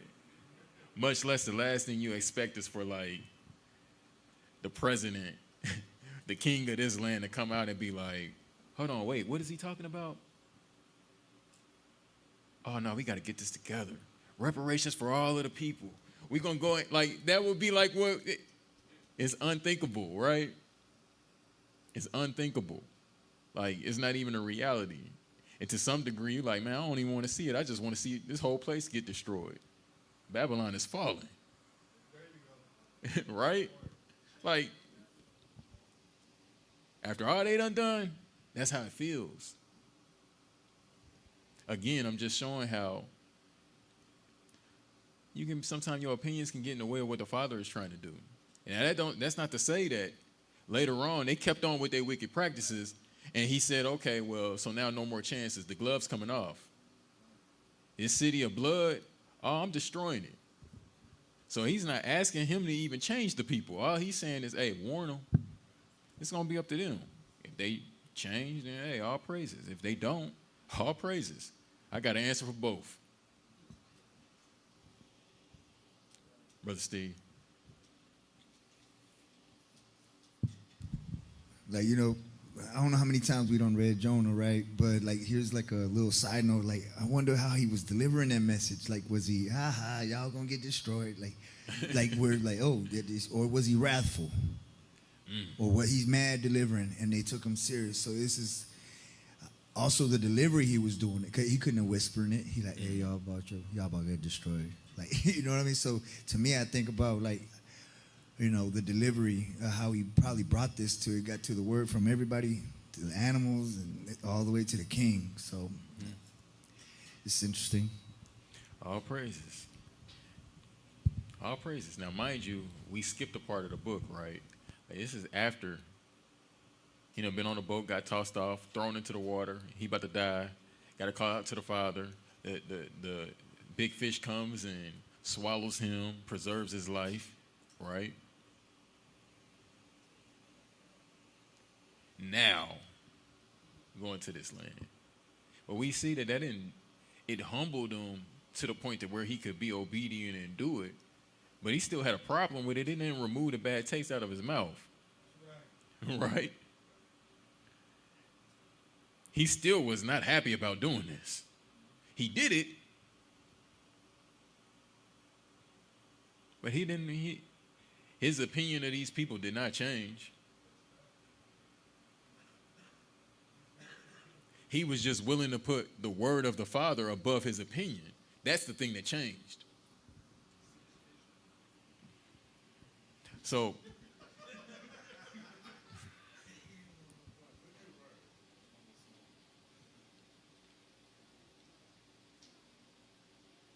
all praises. So verse 7, it says, and he proclaimed and said throughout Nineveh, by decree of the sovereign and his nobles, no man or beast, herd or flock shall taste whatever. Let them not eat, and let them not even drink water, but let man and beast be covered with sackcloth, and call mightily to Elohim, and let each one turn from his evil way and from the violence that is in his hands. Who knows whether Elohim does turn and relent, and shall turn away from the heat of his displeasure, so that we do not perish. There's a song back in the day, self-preservation is the first law of nature. This man worried about being destroyed. Whatever it takes for us to not be wiped out. Man and beast. Man and beast. Especially when you know you've been messing up and you can look and you like, hey, listen, everybody, the evil that's in their hands, stop it now.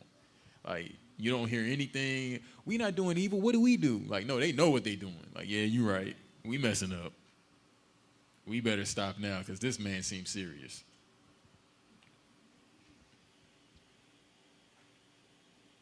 And Elohim saw their works, that they turned from their evil way, and Elohim relented from the evil which he had said he would do to them, and he did not do it. Now we see the reason why Jonah really mad.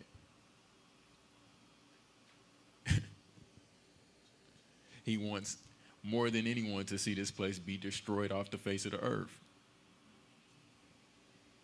Jonah 4:1. But it greatly displeased Jonah, and he was grieved. He got a different opinion on this, how this should have went, right? And he prayed to Yahuwah, and he said, please, Yahuwah, was this not what I said while I was in my own land? I said that you was going to do this back when I was at home. This is the reason why I didn't want to come. This is why I went ahead and fled to Tarshish. For I know that you are an El showing favor, there's a line in Jonah where he says, for those, like it's right when he comes out of the well, he's like, no, those that believe in lying vanities forsake their own mercy. He understood. But he did send this nation because of his wrath and his displeasure against us in the first place, because we messed up. So if he turns away from compassion on them, then what does that say about how he should deal with us? Right? It's like, I know I can't have it both ways.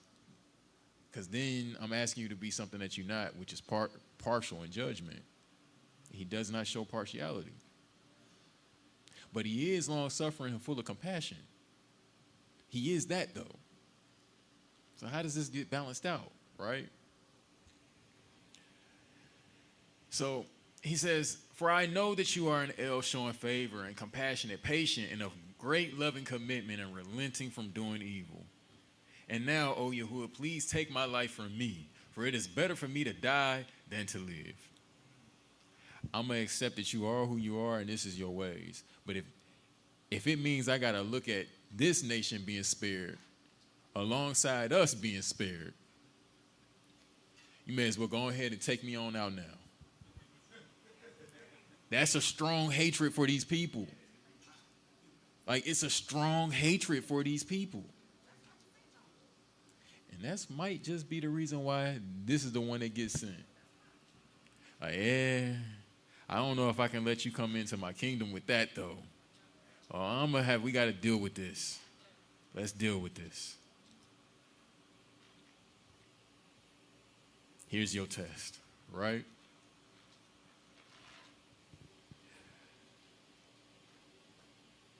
And you can only imagine that a person like Jonah, with a hatred this strong for the nations that are oppressing his people, imagine how great his love is for his people. Right? So he don't have no problem being a prophet to his own. It's just, let me have to go to them? Oh, nah. Absolutely not. But yet, this is what the Father said. No, go do this. And he disobeyed it and was willing to turn away from it because of his opinion.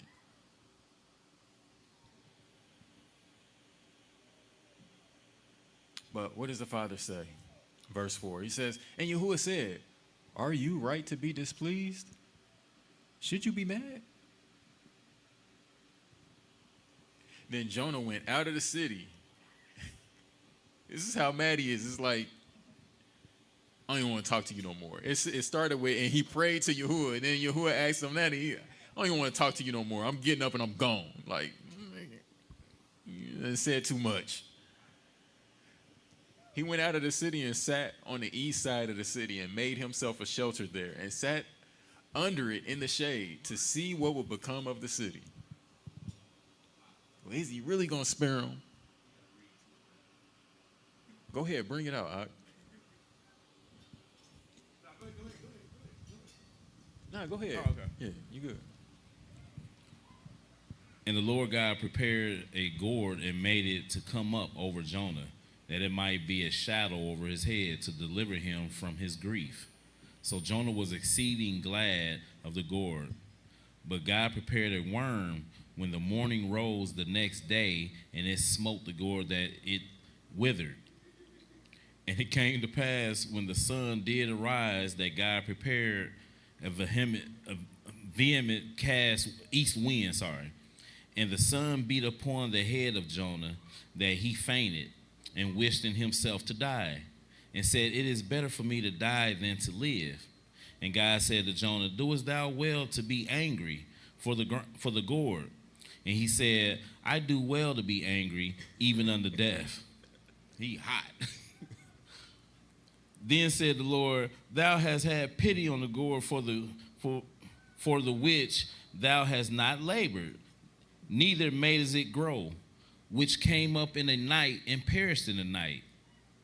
And should not I spare Nineveh, that great city wherein are more than 600,000 persons that cannot discern between right hand and their left hand, and also much cattle.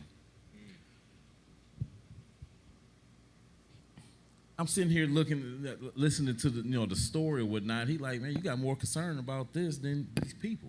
They don't even know their left hand from their right hand.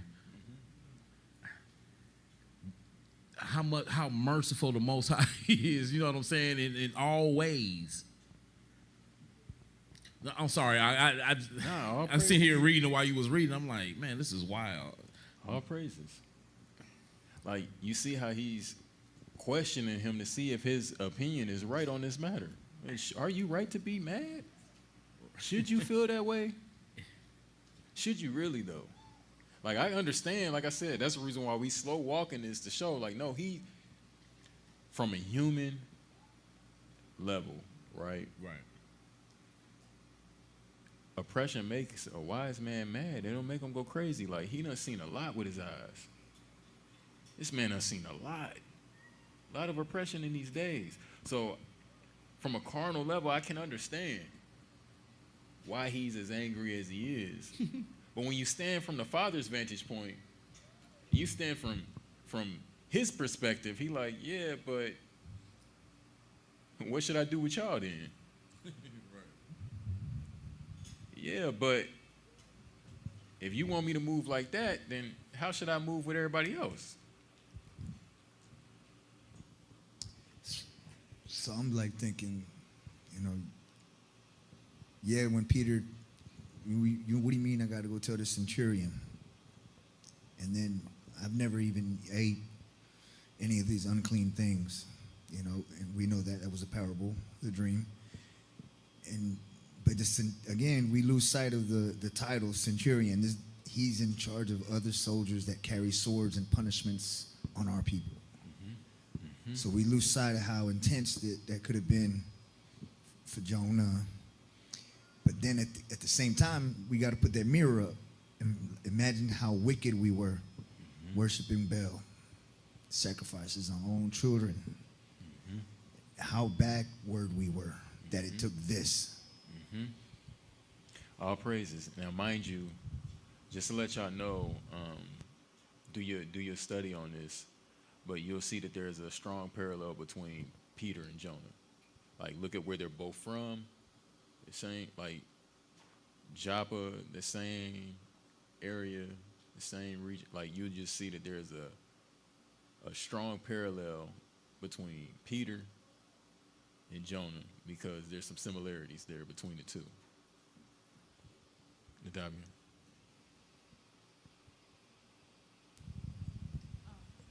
Are you going to read anything in 2 Peter? I don't think so, not today. Okay, I just wanted to read 2 Peter chapter 3, verse 9. Yahuwah is not slow in regard to the promise, as some count slowness, but is patient toward us, not wishing that any should perish, but that all should come to repentance. Makes me think about this story, and then that's Yahuwah's character. Just a simple sentence. Are you right to be displeased? Now think about like this, like, if Yahuwah is not doing anything, then there's a reason why. Yeah. Like his understanding and his thoughts and, his ways is not like ours. So that helps me too, like just my mindset. Okay, this is where I pray for. All right, Yahuwah, I know that you are a righteous judge. I know that you're gonna deal with it in your timing. Let me make sure that my mindset is correct. That way you're not upset with me. He has a timing for everything, and he sees the big picture, which we, most times we don't see. So again, just our job, not operating in our emotions and our feelings, and just being obedient to Yahuwah. And if Yahuwah is not doing something, there's a reason why. Okay, well, you're way greater than me, so let me just move how you tell me to move. And Yahuwah, he really abundant in compassion and mercy and love. Like, that's his character, literally, And so there's a time, and we know that when he moves, he destroys. He knows himself. So we just understanding his character. Okay, let me learn and really make it in me. Like, let me have that engraved in me, his character, because he's doing all of these things for a reason. So yeah, it just made me think about 2 Peter chapter 3. All praises. To me, it's the amount of mercy the Most High shows. It's wow, wow. Like even to this point. So when I see the brothers on the corner, or I have some that are still in that belief, that Esau or Japhet, whatever you want to call that individual, can't make it into the kingdom. I mean, look how they turned on Paul when Shaul started. They were listening until the point he said that go on to the Gentiles. That's when they turned on him. So I think that's the thing that we have to acknowledge today with our brothers that are pushing that doctrine that Gentiles can't make it into the kingdom.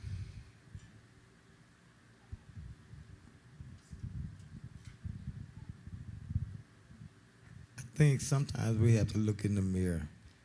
The only reason the Gentiles did what they did to us is because what we did to the Messiah. And in order for us to, one of our jobs as being the chosen people were to go and spread the gospel to other nations.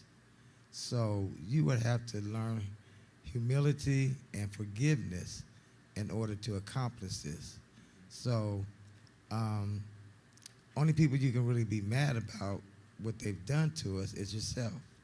So you're going to have to outgrow this anger and this hatred for them in order for you to go and do the job that I have chosen us to do. We are the ones that he chose to take the word to the other nations. So in order for us to do that, we're going to have to find forgiveness and love for those who did things to us, but it was because of what we had done that these things had transpired upon us. Praises. That's why I brought up, being how merciful the Most High is. And it's all about that heart. So if you're, walking after him, then he's asking, how you have pity over this plant that you didn't even labor for, but you can't have pity for these people? That's a heart issue right there. All praises. All praises. So notice that Jonah's opinion was formed based on his own personal beliefs derived from his own personal experiences. So this caused him to err in his judgment of what Yahuwah declared was right and wrong. So the fruit of this difference of his understanding and opinion was his disobedience to the word of Elohim. So I'm hoping that we're seeing how our opinions and understanding can cause us to be at odds with Yahuwah and his word. All right? So notice that Jonah was displeased, and it grieved him so much to the point that he thought to himself that he considered death better than living. All of this because of a fallacy in his understanding. Now, pair that with the stuff that we was going over in the last lesson, in the last series, right, with how your conscience gets developed and how your sense of right and wrong gets developed, and how that can cause cognitive dissonance in you. You would be at war with yourself between what the Father says is right and how you feel, right?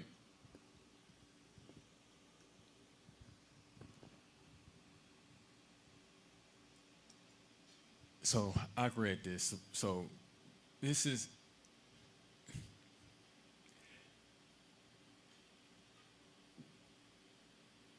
I want us to notice here that there were aspects of the Father's judgment that Jonah didn't account for, nor did he understand. Right? It's aspects of the way the Father moves in his ways that are just far beyond our own. Jonah was only capable of seeing Nineveh through one lens. He only saw them from one perspective.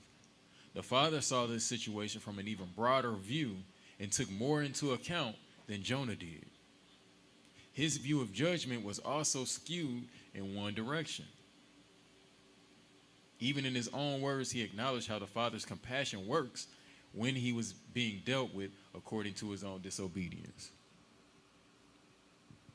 It's the way the Father works. Abraham understood this before there was an Israel. Well, wait, will you destroy the just and the unjust alike? Be it not so. That's not how you move. He always is willing, before he goes to that extreme, he's going to search diligently throughout the earth, right? Is there anyone that can righteous to stand in the gap to keep me from executing this judgment? Not saying that he won't go there, because he's not to be mocked. But he's always looking for someone to stand in the gap. Because it's not, like it was brought out earlier, it's not his desire that any should perish, but that all repent. He's that merciful. And praise Yah for it, because if he wasn't, we wouldn't be here right now. And we forgot. We completely had every bit of what we was, why he's revealing that back out of his compassion and his mercy. That kind of reminds me of Solomon and Gomorrah when Yah was talking to Abraham. You know, give me 40, give me 50, 30, give me 20. Just give me one righteous person, you know, and I won't destroy this place. But, you know, as it was proclaimed that there were none that's righteous. So there are things that, you know, are required of us, and righteousness is one of them. All praises. That's what it's really boiling down to, right? Righteousness. The building block of forgiveness is mercy. I mean, some of us can't even forgive and get over a grudge within our own family. You owe me $40. He stole my pit bull. I ain't never gonna talk to him no more. So yeah, this is like you said, a reflection of yourself. Get over, forgive those, as you know, forgive me as I forgive others in our prayer. You know, we gotta be on that, on point. Absolutely. All praises.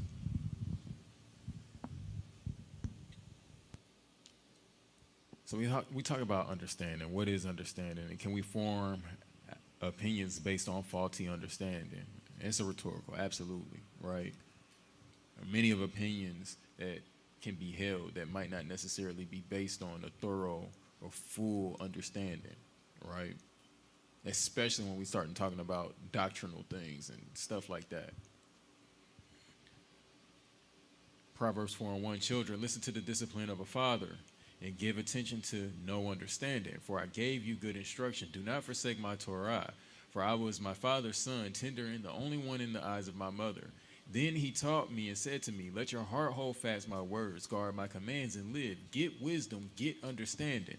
Do not forget and do not turn away from the words of my mouth. Do not leave her and let her guard you. Love her and let her watch over you. The beginning of wisdom is get wisdom. And with all you're getting, get understanding. So now many times we've gone over what took place in the garden. Notice all of this occurred because of opinions on a matter contrary to what Elohim said himself. So keep in mind what formed this opinion of the fruit in the garden. Genesis 3:1, and the Nakash, or the serpent, was more crafty than all of the lives of the field which Yahuwah Elohim had made. And he said to the woman, is it true that Elohim has said, do not eat of every tree in the garden? And the woman said to the serpent, or the Nakash, we are to eat of the fruit of the trees of the garden, but of the fruit of the tree which is in the midst of the garden, Elohim has said, do not eat it, nor touch it, lest you die. And the Nakash said to the woman, you shall certainly not die, for Elohim knows that in the day you eat of it, your eyes shall be open, and you shall be like Elohim, knowing good and evil. And the woman saw that the tree was good for food, according to what? The Father and what he said, or according to her opinion?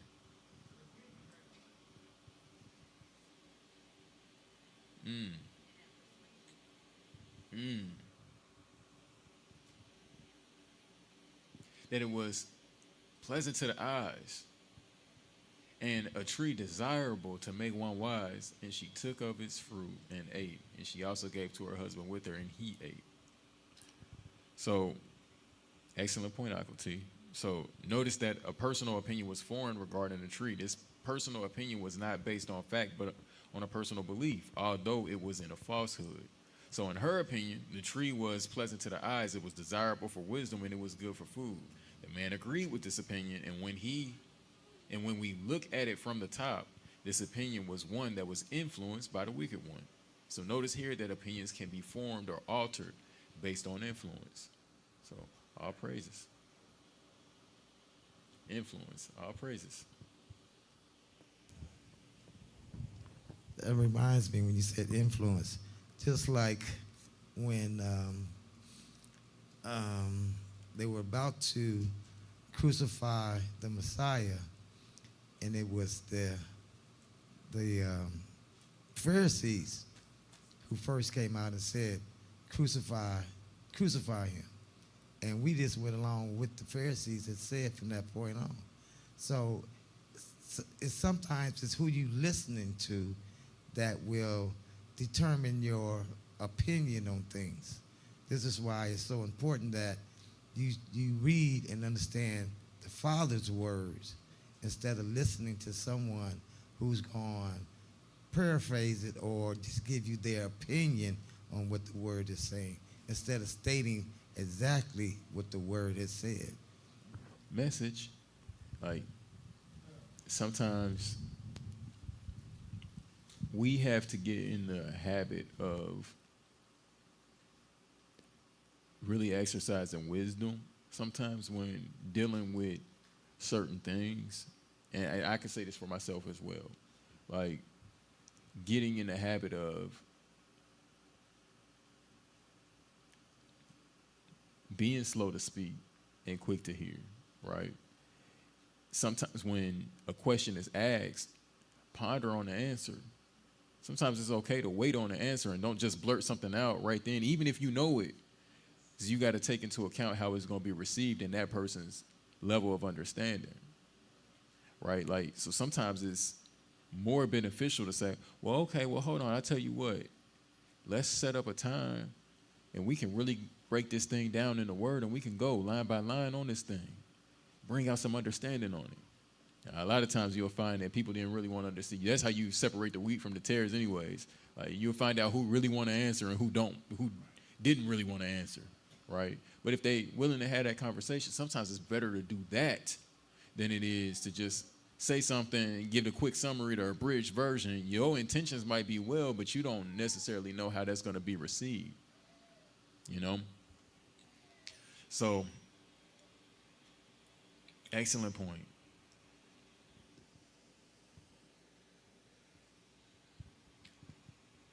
We all know this, Proverbs 3:5, trust in Yahuwah with all your heart and lean not on your own understanding. Know him in all your ways, and he makes all your paths straight. Do not be wise in your own eyes. Fear Yahuwah and turn away from evil. So notice here there is a warning not to lean on your own understanding, but to have knowledge of Yahuwah in all your ways. So many times we form our views and opinions based on our own understanding of a matter, not taking into account the ways in which our personal experiences, external influences, and our own heart's desires have affected the conclusions we come to. So, Proverbs 16:1, to man belongs the preparations of the heart, but from Yahuwah is the answer of the tongue. All of the ways of a man are clean in his own eyes, but Yahuwah weighs the spirits. Commit your works to Yahuwah, and your plans shall be established. Yahuwah has made all for his purpose, and also the wrong for the day of evil. He said a mouthful in verse 4. He got it all under control. Speaking back to that Jonah situation, right? Like, he's got it all under control. He's made everything for a purpose. He's even made oppressors for the day of oppression. Because sometimes oppression is needed to wake his people up, to bring them back to him. So he set everything in order. There is nothing that happens outside of the scope of his plan, right? Who has made all for his purpose, and also the wrong for the day of evil. Everyone proud in heart is an abomination to Yahuwah. Hand to hand, he goes not unpunished. So we don't got to worry too much about what the nations ought to be getting and when they ought to get it. Like I said, no, there came a point in time after the days of Jonah where Nineveh still got every bit of what they deserved.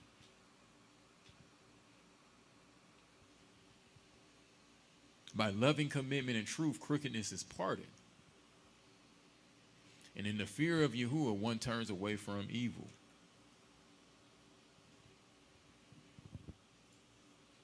So as we continue, we're going to see why humility to Elohim is so important. His truth regarding a matter is absolute and without error, even when we don't have understanding, whereas our opinions may include error based on lack of understanding.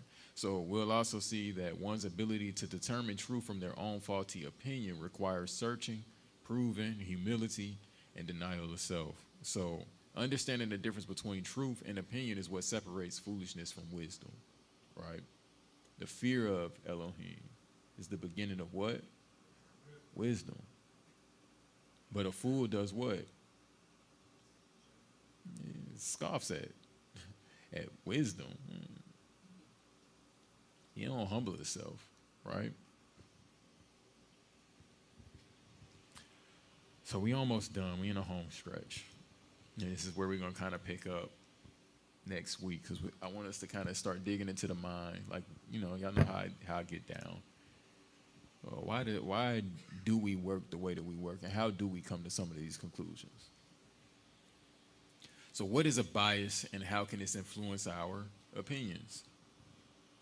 What is a bias? So a bias is a disproportionate weight in favor or against an idea or thing, usually in a way that is closed-minded. There's some prejudice involved. Or it's unfair. Biases can be innate or learned. People may develop biases for or against an individual, a group, or a belief. In science and engineering, a bias is a systematic error. So you can have a bias against a certain people, a group, or belief.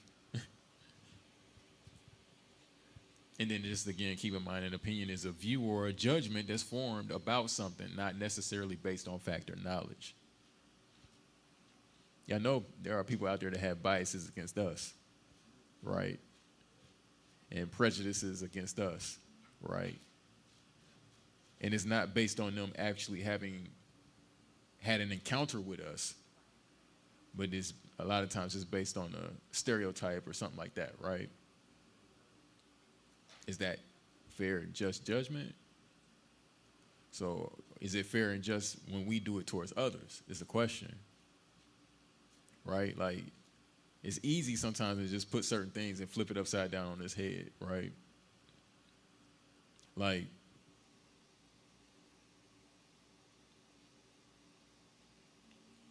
did you have something up? All praises. So, how's he holding them scales? Are they balanced? Okay. Says a lot, right? Is it something in the Torah about that, ain't it?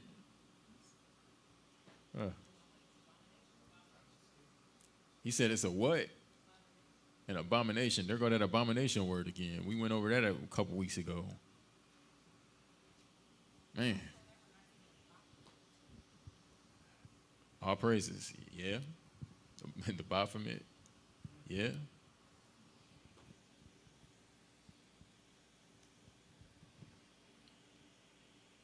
So a bias, a prejudice in favor or against one thing, person, or group compared with another, usually in a way considered to be unfair. A systematic distortion of a statistical result due to a factor not allowed for in its derivation.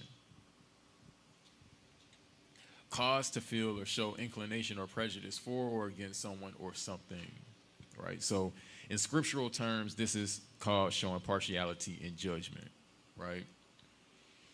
When we look at what this term implies, we see that it is a prejudice in favor or against a thing. So this means that a judgment has already been made on a matter without considering or taking into account all the facts or views regarding a matter. So we know that as believers and members of the covenant with Yahuwah, this way of thinking is unaccepted and prohibited, right? Now,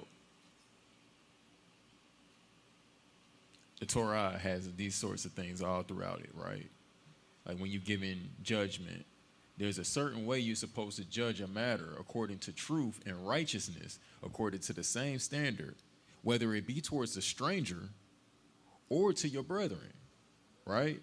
If somebody steals something, you don't show favor to your own people if the stranger stole it from your own people, or vice versa. What is the standard here? You keep it. And whoever is wrong, and whoever is right, no matter who it is. You shall show no partiality in judgment.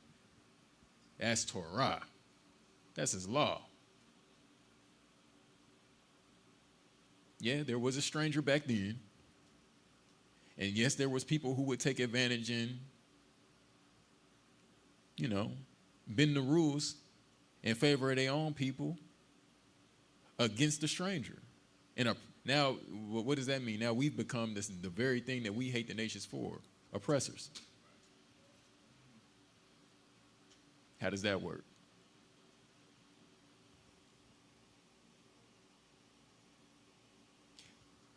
Now we understand in that Deuteronomy, right, where he's like, no, and this will be your wisdom and before the nations, and they will come and they'll see you and they'll say, what other nation is it like this with laws as righteous and as just as this?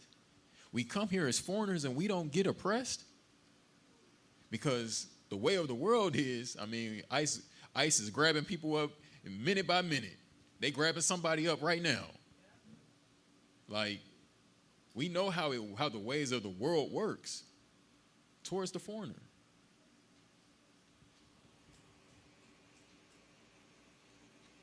But everywhere where our people went, we was what?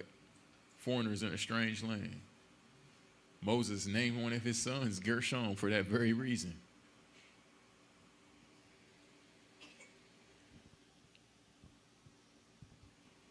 So what we're going to see is that proper judgment on a matter does not require one's personal views, but instead requires facts, truth, and impartiality. It also requires knowledge and understanding of a matter to judge it righteously.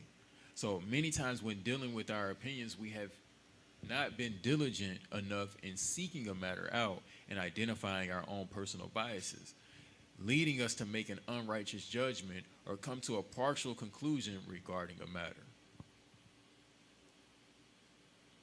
I've been there. Didn't fully study a matter out. So I came to a conclusion on something, and it's like, then afterwards it's like, oh no, there's more to that. So now I understand why this is there and why that's there. Why the Father says to do things this way, right? Deuteronomy 1:9, and I spoke to you at that time, saying, I am unable to bear you by myself. Yahuwah your Elohim has increased you, and see, you are today as numerous as the stars of the heavens. Yahuwah Elohim of your fathers is going to add to you 1,000 times more than you are and bless you as he has spoken to you. How do I bear your pressure and your burden with your strife by myself? Choose men, wise and understanding. So they had to have what? Wisdom and understanding. And known to your tribes, and let me appoint them as your heads. And you answered me and said, the word which you have spoken to us to do is good. And I took the heads of your tribes, wise men and known, and made them heads over you, leaders of thousands, and leaders of hundreds, and leaders of 50s, and leaders of 10s, and officers for your tribes. And I commanded your judges at that time, saying, when hearing between your brothers, judge righteously between a man and his brother, or the stranger who is with him. Do not show partiality in right ruling. Hear the small as well as the great. Do not be afraid of anyone's face, for the right ruling belongs to who? To Elohim. We only gonna do according to what thus saith Yahuwah. What he says on this matter, that's what we're gonna do. In the case which is too hard for you, bring it to me, and I shall hear it. And I commanded you at that time all the words which you should do. So this is our practice. This is Torah. You don't just be loose when you come into a conclusion on anything, right? Like, it shouldn't be a half-baked thing. You come to a conclusion on a matter, no, take your time. Study to show yourself approved, right? No, let me make sure I have a proper understanding on this. Because if I don't understand it, then here comes that serpent, the Nakash, who is smarter than you, might I add. Can confuse you on some things. Now, next thing you know, you deceived. And now you've accepted a falsehood as truth.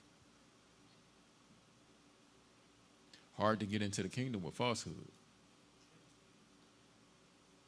Last I recall, outside, liars and those believeth and making a lie, and that stuff is outside the gates. It doesn't make it in.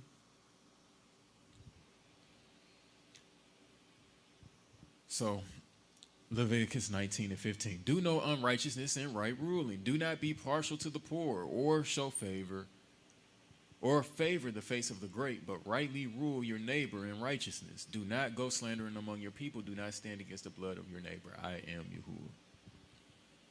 Deuteronomy 10:12. And now, Israel, what is Yahuwah your Elohim asking of you but to fear Yahuwah your Elohim, to walk in all his ways, and to love him, and to serve Yahuwah your Elohim with all your heart and with all your being, to guard the commands of Yahuwah and his laws, which I command you today for your good.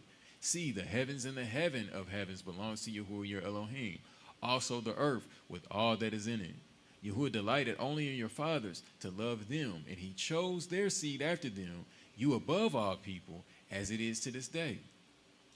And you shall circumcise the foreskin of your heart, and harden your necks no more. For Yahuwah your Elohim is Elohim of mighty ones and master of masters, the great El, mighty and awesome, who shows no partiality nor takes a bribe. He executes right ruling for the fatherless and the widow, and loves the stranger, and giving him food and a garment.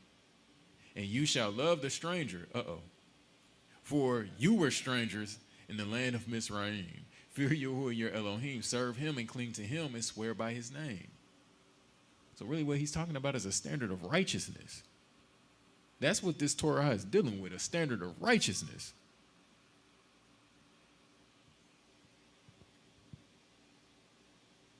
But our own personal views, opinions, it can get us in trouble and put us in a situation to where we're doing the exact opposite of what his word is calling us to do. And if we're doing that, then we cutting ourselves out. That's the Matthew chapter 7, right? Adon, I've done this in your name, I've done that in your name. He said, nah, away from me. I never knew you, you worker of iniquity. You weren't doing my Torah. You weren't listening to my Father. I don't know who you are.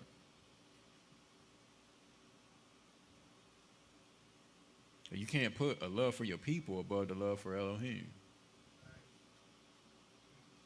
They said, I did this for your name. They was healing people. They was caring for folks.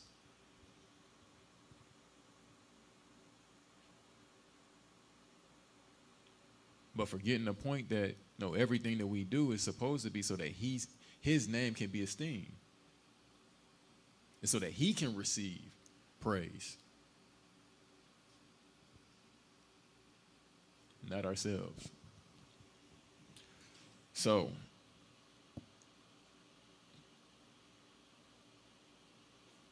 we're at the end. We're going to pick up next week, Abba willing, or next time y'all have me, Abba willing, to start digging more into opinions, biases, how they are formed. There's all sorts of different types of biases. like all sorts of different types, and there's a whole psychology behind it. So we're gonna start digging into, you know, some of these different types of biases, how we come to some of these conclusions that we come to, different opinions that we might have.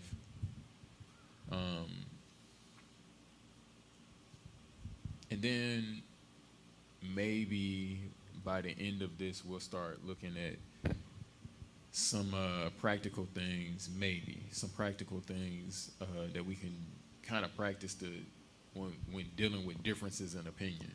Because what happens a lot of times is when there's a difference in opinion on something,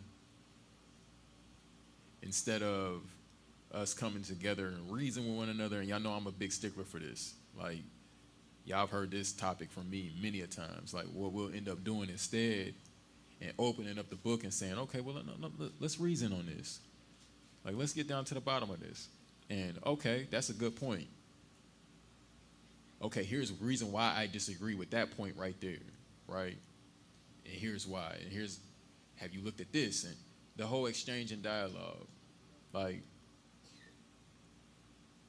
what happens a lot of times is we can be so opinionated that we just close our ears, just like he said. They have closed their ears, right? They have shut their eyes, lest they would hear, lest they would see, right? So it really is going to come down to a matter of how we communicate with one another, you know, and when we meet a difference in opinion, well, how do we effectively communicate, express our opinion, and gain understanding for someone else's opinion in the midst of that?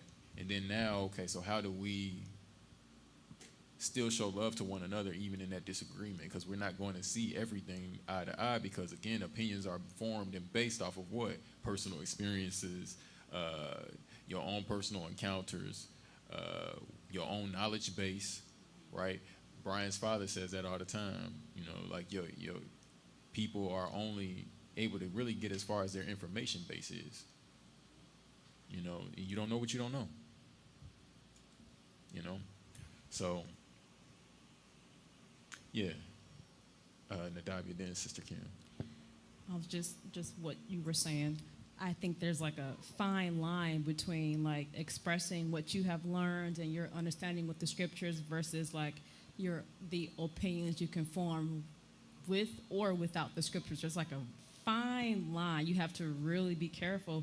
Even sometimes you have like the different versions that we read today, even those can be words that are added, or different phrases or words that can be added. So we really have to make sure that we are giving factual scripture and passage that supports scripture like effectively, you know, and then just really asking like, can we really identify if we do have opinions within ourselves when it comes to the word? I think that sometimes it's, oh, I'm good. No, that's not me. But this is really good for us to be able to say, you know, let me take a moment. Do I have, like, am I too opinionated with anything, you know, when it comes to when I'm giving information or communicating with other people? Because there's like you can express, you know, from experience, okay, this is what I've learned from the scriptures and things like that based on, you know, what the Father has shown me. But there's also like a fine line between that versus straight opinion, you know? So we really have to be careful, like, when we are talking, like, what are we expressing, you know, and be able to, okay, this is just me talking right now, you know, versus, you know, this is just from what I've learned, you know, but back to the scripts, you know, just clarifying that within the communication. Absolutely. Like, you know, that's one of the big things is sometimes we're afraid to say when something is just our opinion, right? Like, no, it's okay. We actually have to hold ourselves accountable to do that. My opinion, based on what I understand, is this, right? Like, this is my opinion on it. And then in the event, okay, so now we disagree, and then they have a difference in opinion. Okay, well, like, we're going to lay all the facts out. And a lot of times, the gap in opinion might be because there might be some obscurity on the topic. Like, not all topics are essential to salvation and it's just cleared out and laid out. Like, a lot of times the debates are over the most random and trivial of things. You know what I mean? That it's like, well, this is obscure, And it's neither here nor there, but yeah, go ahead, Sister Kim. Shalom. I know I'm coming in at the tail end, but it's ironic. Nothing ironic with the Most High, however, but when I was in Sabbath school this afternoon, this, which we're discussing, a little bit that I've received is tying right along with what was said earlier today. And just like Sis said, it's a fine line when we give our opinion, but I always call it, like, to me, if your opinion is not aligning with the word, then it's just your 2 cents worth opinion. It doesn't mean a hill of beans, because it has to at least some kind of way tie back into the word. That's how my take on it. But the subject today was who shall dwell on my holy hill. So the question was asked, well, what is holy? Holiness is pretty much like being set apart, perfection, because he is a perfect God, and we're supposed to align ourselves according to his character, right? So I keep saying ironically, but the scriptures that you just had on the board, Leviticus 19, and someone else read Leviticus 19, I read Leviticus 20. And so just to let you know how this was connecting right now. And they also read Ecclesiastes 5, if you don't mind me reading just the 6 verses that ties into this. And the subtitle says, Fear Yah, keep your vows. Walk prudently when you go to the house of Yah, and draw near to hear, rather than to give the sacrifice of fools, for they do not know that they do evil. Do not be rash with your mouth, and let not your heart utter anything hastily before Yah.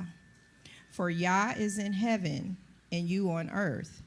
Therefore, let your words be few, for a dream comes through much activity, and a fool's voice is known by his many words. When you make a vow to Yah, do not delay to pay it, for he has no pleasure in fools. Pay what you have vowed. Better not to vow than to vow and not pay. Do not let your mouth cause your flesh to sin, nor say before the messenger of Yah that it was an error. Why should Yah be angry at your excuse and destroy the work of your hands? So, me, myself, personally, I could attest to these passages, and it was resonating with me. And I always say everything we need to know is in this word. Every answer to every question in this life we can get it from this word, so we have no excuse. But we have to just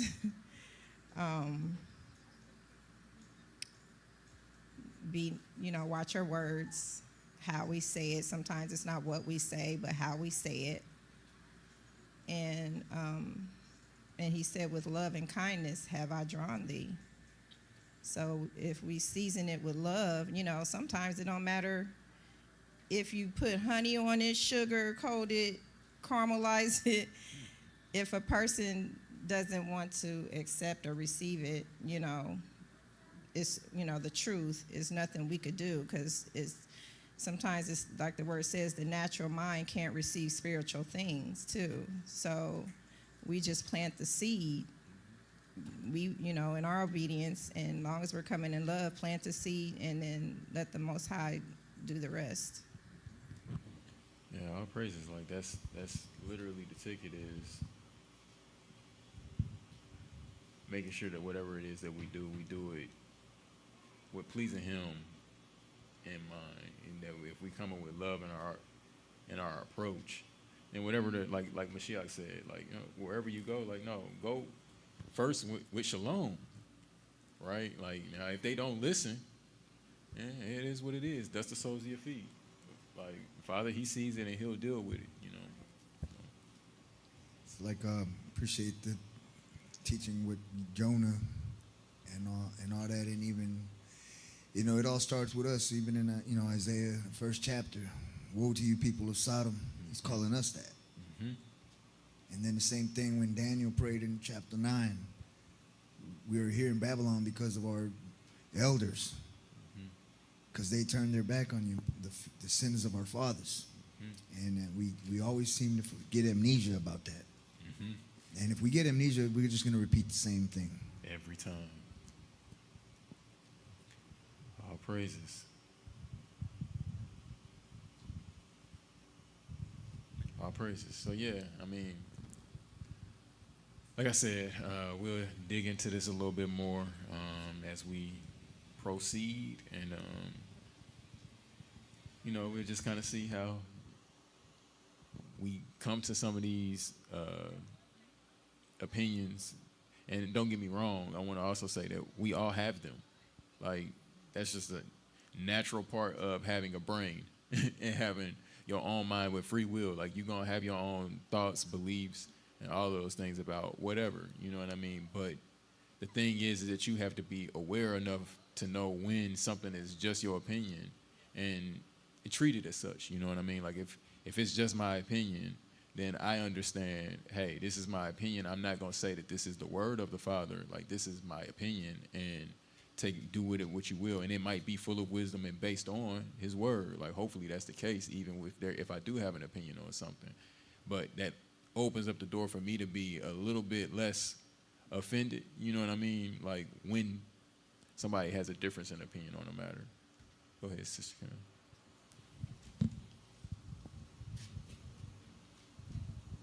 I forgot to add when Sis was bringing up the point, know when to say, well, this is how I feel. It's not really, I'm not saying this is how it is. Apostle Paul did that. He would say, this is me speaking, not the Most High, so that's good. That's told. Yeah, absolutely. And mind you, what he was saying was based on, it's still based in wisdom. Yeah, but at the same time, and that was the difference between what he did and those that he came from, right? He came from the Pharisees, but what they started to do was they started to teach their opinions as Torah, and then that's where it became a problem, because it's like, well, no, I mean, I understand that y'all have y'all reasons for doing, even with the washing of hands, that didn't just come from nowhere. They had a reason for it. And we even know today, no, there is value, carnally speaking, before you eat, wash your hands. So it's not that big of a deal of whether or not what they said was just so outlandish, or if it was directly in violation, to wash your hands before you eat. That's not a violation of Torah directly, but it is a violation if you saying this is Torah and you're violating the Father if you don't do it, and you start to uphold that opinion above His word. Now that is a violation. That does become the problem. So that's really what it is. It's nothing wrong. It wouldn't have been anything wrong. Mashiach would not have had as much of an issue with them if they would just, because it's always sects and groups, and that's nothing new is under the sun. You know what I mean?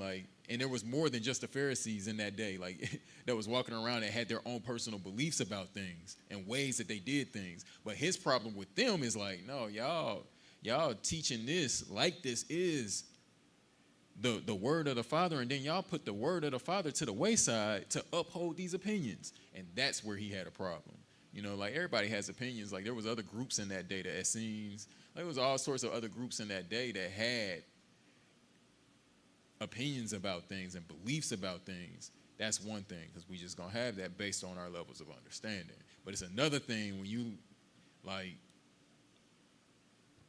this opinion is the word of the Father, and now it's a bigger problem, because now those that are following me and listening to me, now their fear of Elohim, like he said, their fear of Elohim has now been taught as commandment, but it's just these precepts of men. So that's where it gets and it becomes an issue. So knowing when, knowing how to effectively communicate. Okay, no, this is where I'm at up to this point. It's kind of what I get out of it based on my opinion. And like I said, there's some things where it's just fact. This is not even debatable. But then there are some things that are more obscure, and there are some things where, for instance, this happens a lot with topics that are quote unquote mysteries, right? So there are some things that are just, it's a mystery. You know what I mean? Like, and it's like, okay, well,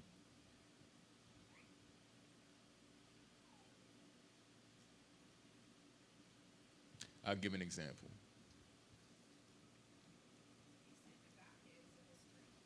Say that again.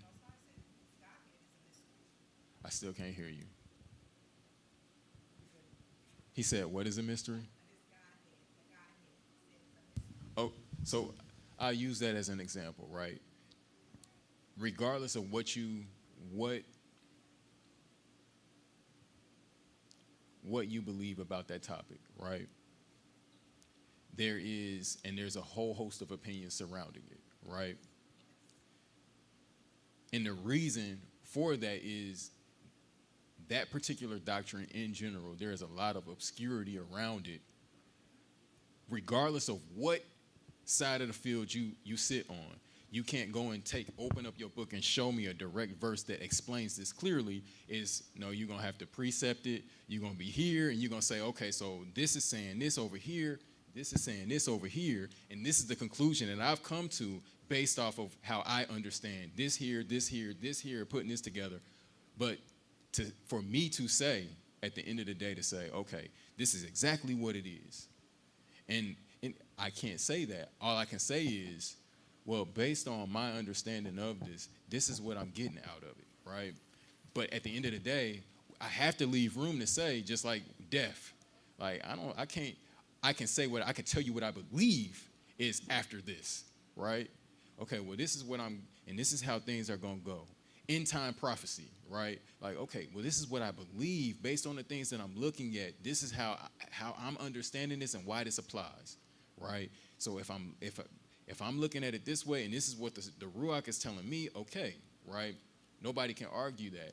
But it does become a problem if I'm saying this is exactly what it is, and it is something that really is a mystery, right? Like, because we do understand that there are going to be all sorts of things that still have to be yet to be revealed, right? Like, it's still a lot of room we just got to wait and see how this plays out, because the Father has not laid it all out, like, because guess what? If he lays it all out and that means that we know it, then that means the enemy knows it, so now the enemy can make a counterplan. Like, we don't think about that. Like, so no, there are all sorts of things that, like, even the Son, he was questioned on certain things, and he was like, it ain't for me to know. Like, all I know is I'm going to do what I was sent for, and that's it. Like, the rest of it, I trusted in his hands, and he'll reveal it when it's his time to reveal it.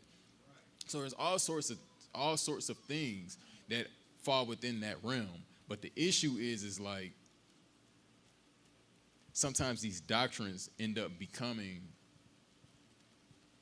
that we represent them as though they are a little bit more clear than what they are. And then that's when it becomes an issue, because it's like, well, no, I have to leave my ears open to at least someone else's understanding of it. And even if I disagree, right, I don't necessarily have to be persuaded or swayed in how I see it, but I do need to at least give room for and respect their understanding based off of it. And if there's something that I can contribute, again, like you said, coming out of love, if it's something that I can contribute to say, okay, well, have you looked at it this way? Or, hey, check me on this, hold me accountable. Am I looking at this right? What do you think about this part right here when it says this, right? That's the mature conversation, and that if, as long as we come into one another with love, we get down to the bottom of it. And whether or not we agree or disagree on a matter like that. Now, I ain't talking about something that is laid out. There are some things that is clear right here. Thus saith Yahuwah, right? You know what I mean? Like, it's certain things that this is not obscure at all. It ain't no debating. And if you partaking in this, well, that's just wickedness, and we got to draw the line here. But then there are a lot of things, most of the time people agree on that stuff. Like, no matter what camp, no matter what walk, no matter what denomination of quote unquote Christianity, anybody that has this book, they can all agree and say, thou shalt not kill, thou shalt not murder, right? Thou shalt not commit adultery. So like there are certain things that are just not for debate, and everybody agrees on those. It's just the more obscure things where now we have, as literally where the doctrine is coming from, because it's somebody that's looking at it at a mystery and saying, okay, well, I know something's here, let me connect the dots, right? And so now I'm trying to connect these dots, and sometimes we might end up on the right side of it, sometimes we don't. The issue is that you have to know when to say, okay, this is our belief on this. This is what we believe. This is how, we understand it. And at the end of the day, who knows? We got to wait and see how this thing plays out. But up to this point, this is the reason why we're moving the way that we're moving on this matter. And there's nothing wrong with that. You know what I mean? Like, you're always going to have that with, just like even there are going to be certain things that for me and my house, I'm like, okay, well, when we start getting into nuanced things, right? Like, okay, so for me and my house, we don't do this on the Shabbat, we don't do this on the Shabbat, we don't do this on the Shabbat. Now, that might not necessarily be something that's explicitly laid out in Torah, but for me and my house, I'm like, nah, we're not even going to open that door up. We leaving all of that. I'm like, no, it's not work. It's not, like, but the command is, that's the one thing we can all agree on. You shall do no labors. You keep this thing set apart. But you see what I'm saying? So, like, but then there are those things that are not necessarily as clear and laid out, but it still might be wisdom and beneficial for me and my house, right? Like, yeah, no, like, ain't nothing wrong with that, but we're not even dealing with that because this is a Shabbat. Whereas somebody else might not feel that conviction.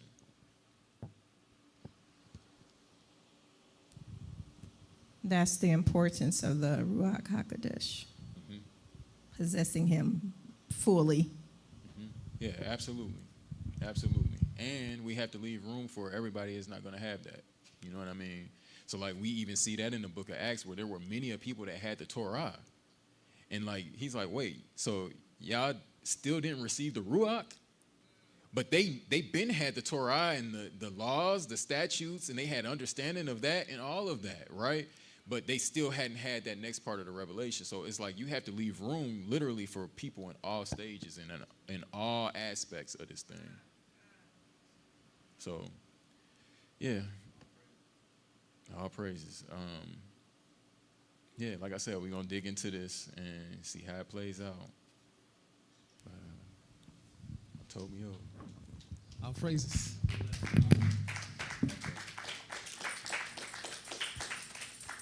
It's a great lesson. A lot was said, a lot of things we can take with us. Not being too opinionated. All praises. Not being too opinionated. The Jonah breakdown was awesome. I learned some things that I didn't look around the corner about. Some things hit home. Just learning to have forgiveness. Learning to understanding yourself with how pride can keep you from doing certain things.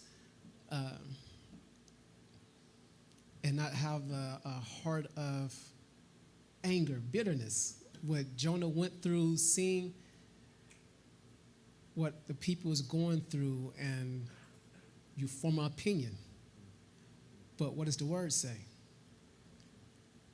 And you have to forgive. Was it 70 times what? So it was a beautiful teaching, even as far as how people get opinions. I was thinking back there, I was thinking when we was talking about something, I was like, how we would reverence a man over the word. And how I was thinking how when we was at my dad's, we bringing stuff out and people are like, yeah, we are the people and this is, but all it takes is for the man that you have great respect for to say, nah. And guess what the people do? they fall right back. And it's the same thing, our young brothers that's on the corners speaking. They look up to that one brother that told them, this is what we do, this is what we're supposed to be doing. So we can't, as Ak was talking about, we have to even show lenience to them because this is their foundation. As my father says, we are a product of our knowledge source. So if this is what you told me, this is what a Hebrew supposed to do, and my zeal for this is going to be, I want to stand on every corner. So it's just it's knowledge, it's the opinion, but we always have to get back to the point of what is the word saying. Even speaking on how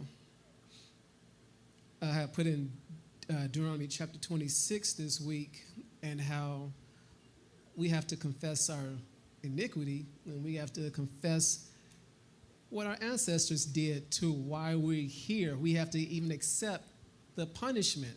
A lot of times we don't want to accept the punishment. We just look at the situation, and I was talking to the kids today that showed up, and I said, you have to learn to get to the root.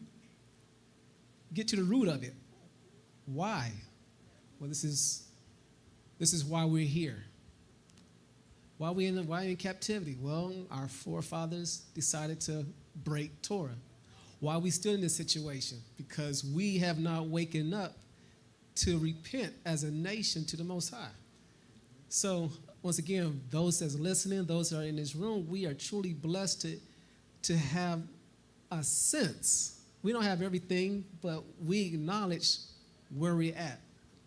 So I thank y'all once again, and just learning not to be so opinionated with the word. The word speaks for itself. It'll speak, but learn to use it, that zeal, and not having wisdom how to use that knowledge. I'm not a gun person. Eugene gave me 2 guns. Now, I could have a zeal to use it, but do I have the knowledge? I just know how to, pull the trigger. But do I have the knowledge of aiming, holding it? My knowledge is going to go back to Boys in the Hood, and I'm going, So it's knowledge. When you get this, slow down. And you even have to slow walk. Even Ak is doing something right now. Ryan was talking to us earlier how, hey, we going Proverbs and we taking it slow. The Father gave me something this week, and I was like, it was amazing because he gave me something the week as far as starting to go through passages and taking words that someone may not understand and making a key at the top so that, this is what that word means. So when they can read it, they have a better understanding, and maybe to put it in more context, what they're reading, getting an understanding. You look at Peter the eunuch, he could have been reading Isaiah, but he would have had no understanding. So it's going to take us to go and break it down, to give them an understanding and not say, what you mean don't know this? So, look, I praise the Most High. I praise him, most definitely give him praise for giving us through another 6 days, giving us this rest, this refreshing. Again, you was talking, and the Father giving me a teaching this morning that Yahuwah has the authority to reset. And that reset can go from how he can reset a nation, how he can reset things in our lives, how he can reset with the flood. And these are the things he was giving me this morning. I was like, and he was talking, I was like, okay, I see where we're at. Yes? I just want to share with everybody, I got a notice the other day from Israel Now that tomorrow they are going to be having a session of baptizing. For anybody that might be interested, I have the address for those who might want to go and be baptized. They will be doing this tomorrow at a park. I think it's right outside of Cincinnati. I just wanted to share that with anybody who thought about, they want to be baptized or anything of that nature. All praises. That'd be nice. Even if one of us could show up. I'll be in Cincinnati tomorrow, but I'll be with my job. But yeah, if someone could show up, that would be awesome. That'd be dope. Also next week, next Sunday, Eugene said he's available, so we will be barbecuing next Sunday across the street. Outreach. Say it again.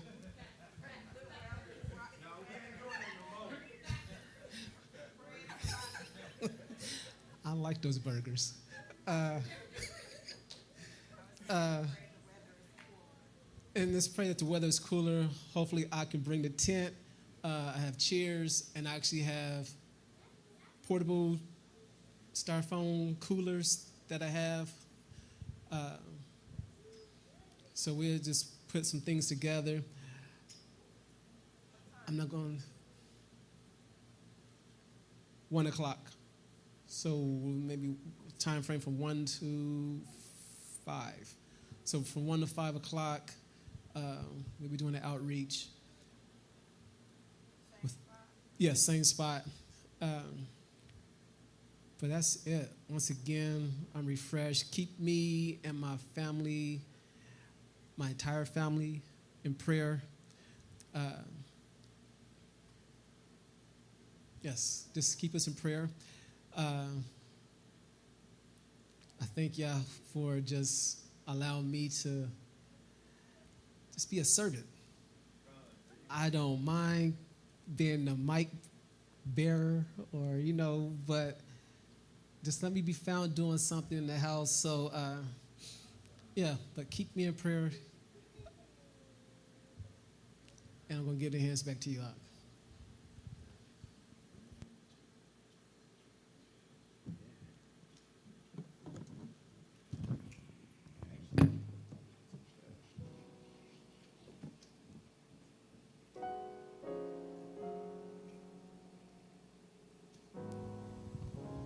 All praises.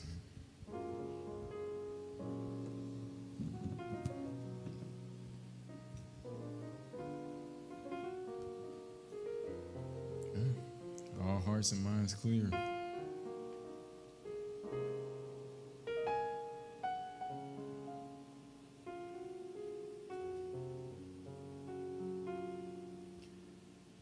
Abba Yahuwah, we give you thanks, honor, and esteem for another Shabbat, another beautiful day. A day where we can gather, fellowship, and just glean from your word, Father. Learn in your ways. Just try to get more understanding, Father, for what's pleasing to you. Pray, Father, that you would continue to show us as you see us. Give us understanding for our own opinions. And help us gauge whether or not those opinions, Father, are in alignment with your word, or is it just something that's based on our own experiences. We understand that this is something that we need to know because we don't want these opinions to get in the way of our ability to obey what you have called us to do. I ask, Father, that you would continue to preserve your people as we go throughout this week.